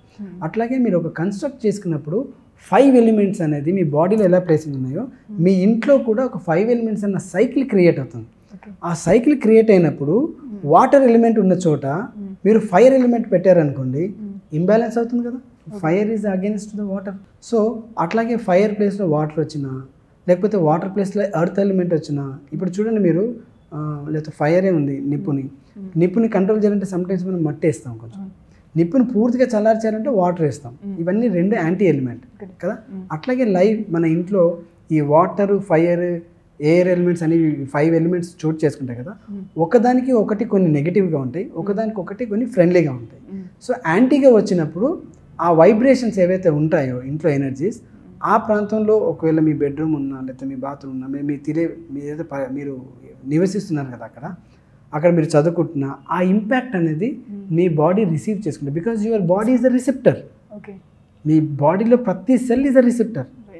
మనం చూసింది ప్రతిదీ రిసీవ్ చేసుకున్నాం కదా, చూస్తున్నది మనం అబ్జర్వ్ చేస్తున్నాం, ముక్తో వాసన మనం అబ్జర్వ్ చేసుకుంటున్నాం, వినేది కూడా అబ్జర్వ్ చేసుకున్నాం, ఒక న్యూస్ కానీ ఏదైనా మనం రిసీవ్ చేసుకున్నప్పుడు, అట్లాగే ఈ ఎనర్జీస్ని కూడా మన బాడీ మహా అద్భుతంగా రిసీవ్ చేసుకుంటుంది. చేసుకొని సెల్యులర్ లెవెల్లో అది ఒక ఫామ్ అయిపోయి, మన సబ్కాన్షియస్ మైండ్లో ఫామ్ అయిపోయి మన పైన డామినేషన్ స్టార్ట్ చేస్తుంది. దాన్ని బట్టే మీ బిహేవియర్ ఉంటుంది, మీరు తీసుకునే డిసిషన్స్ కూడా దానిపైన ఆధారపడి ఉంటుంది. ఓకే, మీరు చదువుకుంటారు, చాలామంది పిల్లలు బాగా ఎగ్జామినేషన్కి వెళ్ళిన తర్వాత ఎగ్జామ్ రాయరు, సరిగా మర్చిపోతారు, అన్నీ మర్చిపోతారు. కొంతమంది ఆడుతూ చదువుకుంటారు, వాడు పోయి 100% రాసి వచ్చేస్తాడు. వీడింత కష్టపడి రాలేకపోతాడు. వాట్ మ్యాటర్స్, వాడికి ర్యాంక్ వస్తుంది, వీడికి రాదు అంటే వీడు కష్టపడలేదా? నో, వీడు కష్టపడ్డాడు, వీడు వాటితో ఈక్వల్గా బాగా అంతకన్నా ఎక్కువ చదివాడు. బట్ ఏమవుతుంది, ఇంట్లో కొన్ని ఎనర్జీస్ డామినేట్ చేయడం వల్ల వీడు మెమరీ అనేది ఊరికే లాస్ అయిపోతూ ఉంటుంది. సో వీ హ్యావ్ టు, నేను అందుకని ఏం చేశానంటే ఒక 8 years దీనిపైన చాలా రీసెర్చ్ చేశాను. అంటే ఇప్పుడు జనరల్గా చాలామంది వాస్తు అంటే ఒక 4 దిక్కులు లేదా 8 దిక్కులు చెప్పేసి ఏదో అట్లా చెప్పేస్తున్నారు. బట్ అది కాదు సైన్స్, ఇంకా చాలా ఉంది బిహైండ్ దట్. మనకు అసలు ఈ north pole, south pole magnetic energies ఏంటి, లేకపోతే మన కాస్మిక్ ఎనర్జీ ఏంటి, మన సన్ నుంచి చాలా ఎనర్జీ వస్తుంది. సో ఇవి ఎలా, ఈ 360 degreesలో ఏ ఎనర్జీ ఎలా ఫామ్ అవుతుంది అనే దాని మీద ఈ వాస్తు అంతా కూడా బేస్ అయిందండి. అదొక పెద్ద చాప్టర్ అది. సో నేనేంటంటే ప్రాబ్లం చెప్తే ఇంట్లో ఏం ప్రాబ్లం ఉందో చెప్తాను. నాకు వాస్తు గురించి ఇల్లు చూపించక్కర్లేదు, నేను ఇక్కడే ఉంటే నాకు అదేంటి ఫ్లోర్ ప్లాన్ పంపించేసి మనకి గూగుల్లో మన లొకేషన్ పెట్టేస్తే మీ ఇంట్లో ఎక్కడ ఏమి ఇష్యూస్ ఉన్నాయో కూడా అంటే ఎందుకు చెప్పగలుగుతున్నా అంటే సైంటిఫికల్గా నేను దాని మీద రీసెర్చ్ చేశాను కాబట్టి ఇంకా డెప్త్గా ఇప్పుడు మీరు అన్నారు చూసారా స్మోకింగ్ గీకింగ్ అని అసలు ఇలాంటి అలవాటు రావడానికి కూడా ఒక్కొక్కసారి ఇంటి వాస్తు కూడా ఇంపాక్ట్ పడుతుంది. కొంతమందికి సూసైడ్ థాట్స్ వస్తాయి చూసారా మీరు, యంగ్ పిల్లలకి ఏముండదు ప్రాబ్లమ్స్, ఆయన ఊరికి ఎందుకో చచ్చిపోవాలనిపిస్తుంది. ఇలా నేను ఒక అమ్మాయిని చూశాను, నాకు తెలిసిన ఒక యోగా టీచర్ వాళ్ళ అమ్మాయికి, ఆమె షీఈ్ క్లాస్లో ఫస్ట్ టాప్ ర్యాంక్స్ వచ్చినాయి ఆమెకి, చదువులో కూడా టాప్, సెంట్రల్ యూనివర్సిటీలో తను సైక్రటిస్ట్గా జాయిన్ అయింది అమ్మాయి.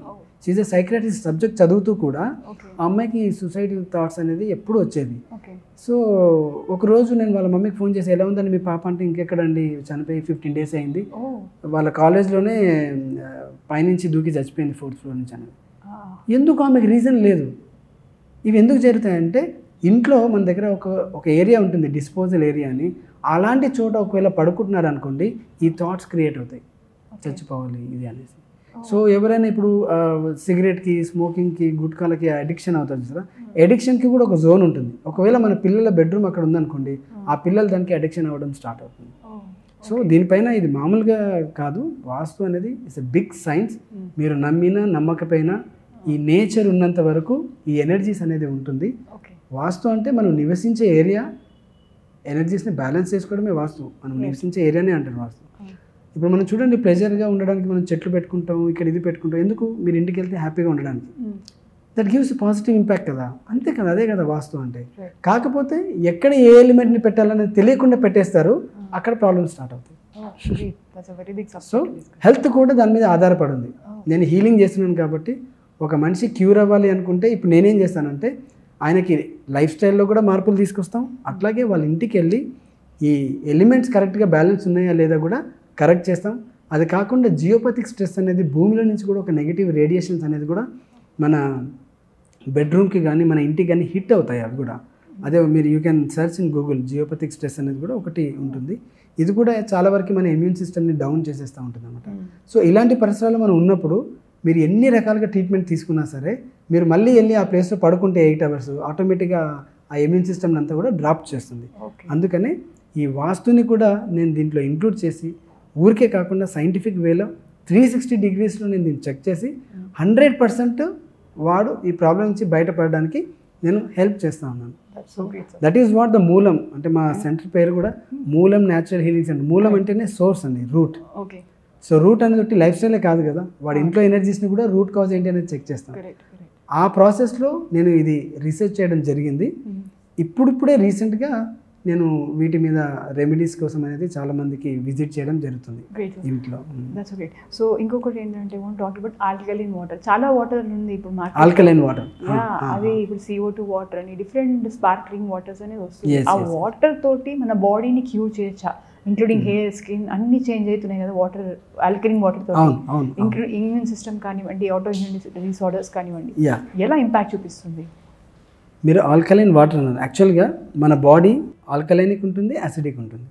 ఓకే, సో మీ రైట్ సైడ్ బాడీ అంతా కూడా మోస్ట్లీ ఇట్ ఈస్ ఆల్కలైన్ బాడీయే మేనేజ్ చేస్తుంది. లెఫ్ట్ సైడ్ బాడీ వచ్చేసి యాసిడిక్ని బ్యాలెన్స్ చేస్తుంది. మీ బాడీలో 2 కిడ్నీస్ ఉన్నాయి. రైట్ కిడ్నీ అంతా కూడా ఆల్కలైన్ ప్రాసెస్ చేస్తుంది డీటాక్సిఫై చేయడానికి, లెఫ్ట్ కిడ్నీ వచ్చేసి యాసిడ్ని ప్రాసెస్ చేస్తుంది. So most of the thing. So మీ బాడీలో 2 కూడా ఇంపార్టెంటే, అటు యాసిడిక్ కూడా ఉండాలి, ఇటు ఆల్కలైన్ కూడా ఉండాలి. కాకపోతే మన లైఫ్ స్టైల్ అలవాటు పట్టి మన బాడీలో ఎక్కువగా యాసిడే డామినేట్ చేయడం వల్ల, ఆల్కలైన్ పర్సంటేజ్ తగ్గిపోవడం వల్ల మనకి రోగ నిరోధక శక్తి అనేది దెబ్బతిన్నది. సో రోగ నిరోధక శక్తి దెబ్బతింటే మీ ఇమ్యూనిటీ తగ్గిపోయింది అనుకోండి, మీరు ఒక కాలువ పక్క నుంచి వెళ్తే కూడా ఆ వైరస్ తగిలిందంటే మీకు వెంటనే మీకు రేపు పొద్దున్న జ్వరాలు రావడం కూడా మనం గమనిస్తాం చాలామందిని అట్లాంటివి కూడా. సో వెదర్ చేంజ్ అయినప్పుడు కూడా ప్రాబ్లమ్స్ రావడం కానీ ఇవన్నీ కూడా. ముందు రోగ నిరోధక శక్తిని డెవలప్ చేయాలి అనుకుంటే ఈ తక్కువ ఉన్న ఆల్కలైన్ని మళ్ళీ మనం బ్యాలెన్స్ చేయాలి. అట్లానే మళ్ళీ ఆల్కలైన్ కూడా ఓవర్ చేయకూడదు.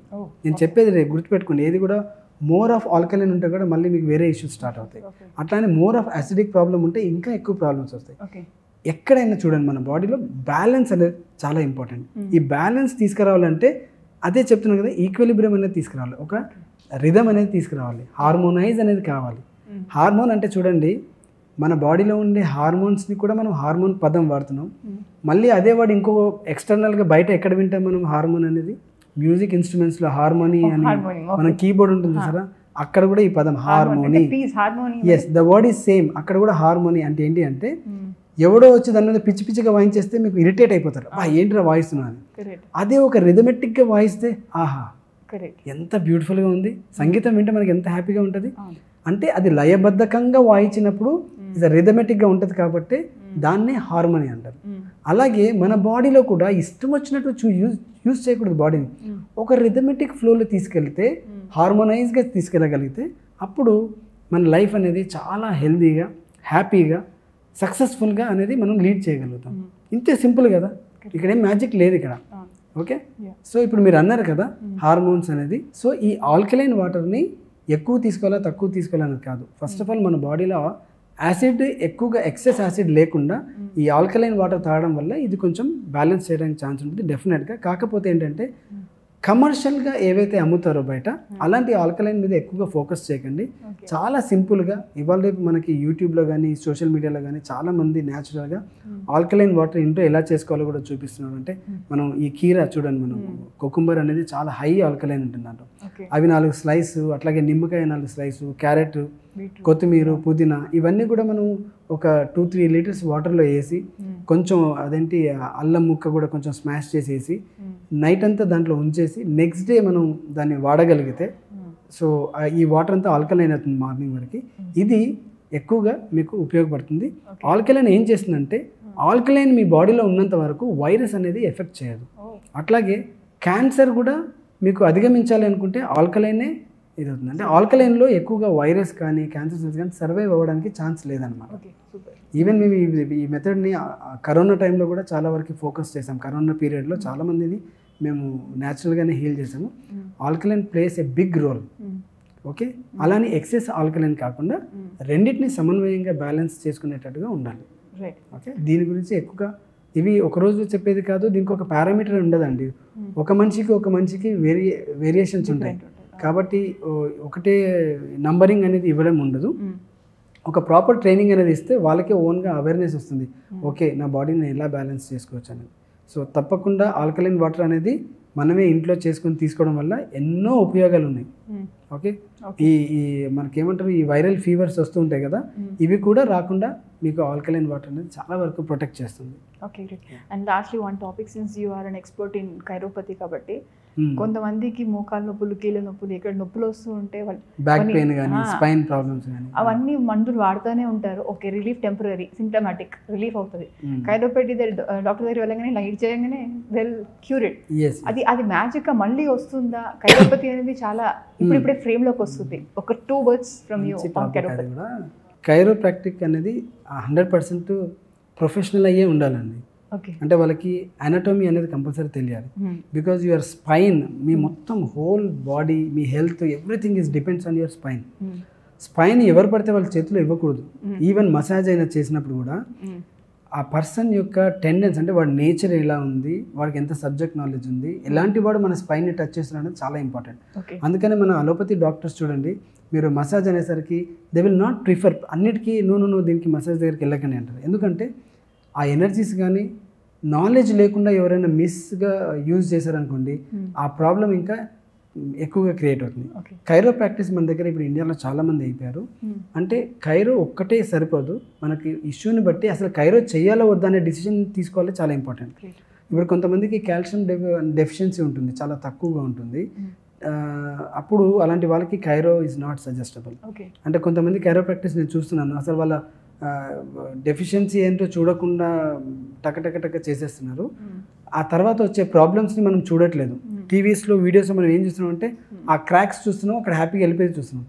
తర్వాత వచ్చే కాన్సిక్వెన్సెస్ ఏముంటాయో అవి మన ముందు రావట్లేదు. కాబట్టి నా దగ్గర ఎందుకు నేను చెప్తున్నట్టు నా దగ్గరకు వస్తారు కొన్ని ప్రాబ్లమ్స్ తీసుకొని.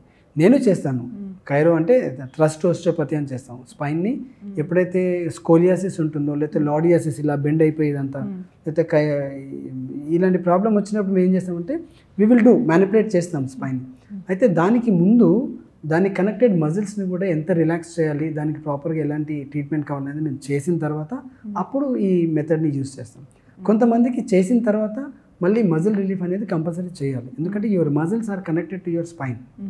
అండ్ యువర్ స్పైన్ ఏంటంటే మీ నుంచి నర్వస్ సిస్టమ్ కూడా దాని నుంచే కమ్యూనికేషన్ అవుతుంది. మీ స్పైన్ నుంచే మీ సెంట్రల్ నర్వస్ సిస్టమ్ అంతా కూడా అక్కడి నుంచే ప్రతి ఆర్గన్కి కనెక్టెడ్ అయి ఉంటుంది. ప్రతి ఇన్ఫర్మేషన్, ప్రతి కమ్యూనికేషన్ మీ స్పైన్ నుంచే జరగాలి. అంటే స్పైన్ కరెక్ట్గా ఉంటే మ్యాక్సిమంగా మీరు హెల్దీగా ఉంటారు. స్పైన్లో ఇంబ్యాలెన్స్ వస్తే ప్రాపర్ ప్రొఫెషన్ అయితేనే we have to go with them. అంటే ఒకసారి చెక్ చేసుకోండి. ఓన్లీ కైరోనే చేస్తున్నాడంటే నాకు తెలిసి అక్కడ, ఎందుకంటే దానికి ముందు దానికి తర్వాత రిక్వైర్మెంట్స్ ఏవైతే ఉంటాయో అది ఫుల్ఫిల్ కాదు. కాబట్టి మన దగ్గర ఇండియాలో కొంచెం మంచి కైరో ప్రాక్టీషనర్స్ కూడా ఉన్నారు. ఇంకోటి చెప్పాలంటే అద్భుతమైన విషయం ఏంటంటే ఈ కైరో అనేది మన ఇండియాలో స్టార్ట్ అయింది. ఒకప్పుడు మనం మంగళ షాప్కి వెళ్తే వాళ్ళే మొత్తం కరెక్ట్ చేసేసేవాళ్ళు, రైట్? They are expert. ఆ టైంలో వాళ్ళు వాళ్ళ ఫాదర్స్ నుంచి, ఫోర్ ఫాదర్స్ నుంచి దే యూస్ టు టీచ్. ఎక్కడ ఏ బోన్ ఎలా జరిగింది, ఇలా పట్టేసింది అనుకోండి, వాడు ఎలాగైనా టక్ టక్ అనిస్తే రిలీఫ్ అయిపోయేది. సో ఇది మన ఇండియన్, నేను ఎంత ప్రౌడ్ అంటే మన ఇండియా మీద. ఇవాళ ప్రపంచం మొత్తం ఎన్నో డిఫరెంట్ మెథడ్స్ యూస్ చేస్తున్నారు. ఆ ఇన్ఫర్మేషన్ అంతా కూడా మ్యాక్సిమం మన ఇండియా నుంచి వెళ్ళింది, రైట్? ఒక థాయ్ యోగా అయితేనేమి, లేకపోతే ఇంకా వేరే మెథడ్స్ అయితేనేమి, ఎనర్జీస్ మీద ఏవైతే వర్క్ చేస్తున్నారో, హీలింగ్ కానీ, ఇవన్నీ కూడా మన ఇండియన్ మెథడ్స్. అందుకే నేను చాలా ప్రౌడ్ ఫీల్ అవుతాను. మన ఇండియాలో ఇన్ని మెథడ్స్ ఉన్నాయి కాబట్టి నేను ఒక 8-9 సంవత్సరాలు వీటి గురించి అసలు రీసెర్చ్ చేశాను నేను. So I feel very proud that I'm Indian. And అవన్నీ కూడా తెలుసుకొని ఇవాళ నేను ఒక నియర్ అబౌట్ ఒక 20 ట్రెడిషనల్ థెరపీస్ని ఇంటిగ్రేట్ చేసి ఎవరికి ఎలా అవసరం ఉంటుందో దాన్ని కస్టమైజ్ చేసి చేయడం వల్ల వచ్చే రిజల్ట్స్లో చాలా అద్భుతాలు జరుగుతున్నాయి. Because I feel very proud that అంత నాలెడ్జ్ మన ఇండియాది కాబట్టి. సో కైరో అనేది చేసుకోవచ్చు, ప్రాబ్లం లేదు. కాకపోతే ఎక్స్పర్ట్ ఉన్న దగ్గరికి వెళ్ళండి, ఏ ఇష్యూస్ రావు. ఎందుకంటే స్పైన్ ఈజ్ మేజర్ రోల్ అండి.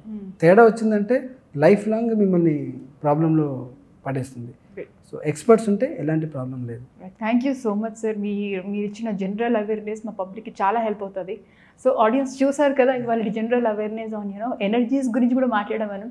సో ఫర్దర్గా నెక్స్ట్ వచ్చే ఎపిసోడ్లో మనం యూరిక్ యాసిడ్ గురించి కానీ, వెయిట్ మేనేజ్మెంట్ గురించి కానీ ఇలాంటి టాపిక్స్ మాట్లాడతాము. మీకు ఏమైనా డౌట్స్ ఉంటే దయచేసి కమెంట్ సెక్షన్లో పోస్ట్ చేయండి. Will try to address in the next episode. Thank you so much sir. Thank you అండి. మీ ఆదాన్ ఛానల్ నుంచి మాకు ఈ అవకాశం ఇచ్చారు, ఇలాంటి నాలెడ్జ్ని షేర్ చేసుకునేందుకు థ్యాంక్ యూ సో మచ్. ఈ ఆదాన్ ప్రేక్షకులందరూ కూడా thank you. Pleasure is all of us. Thank you, sir.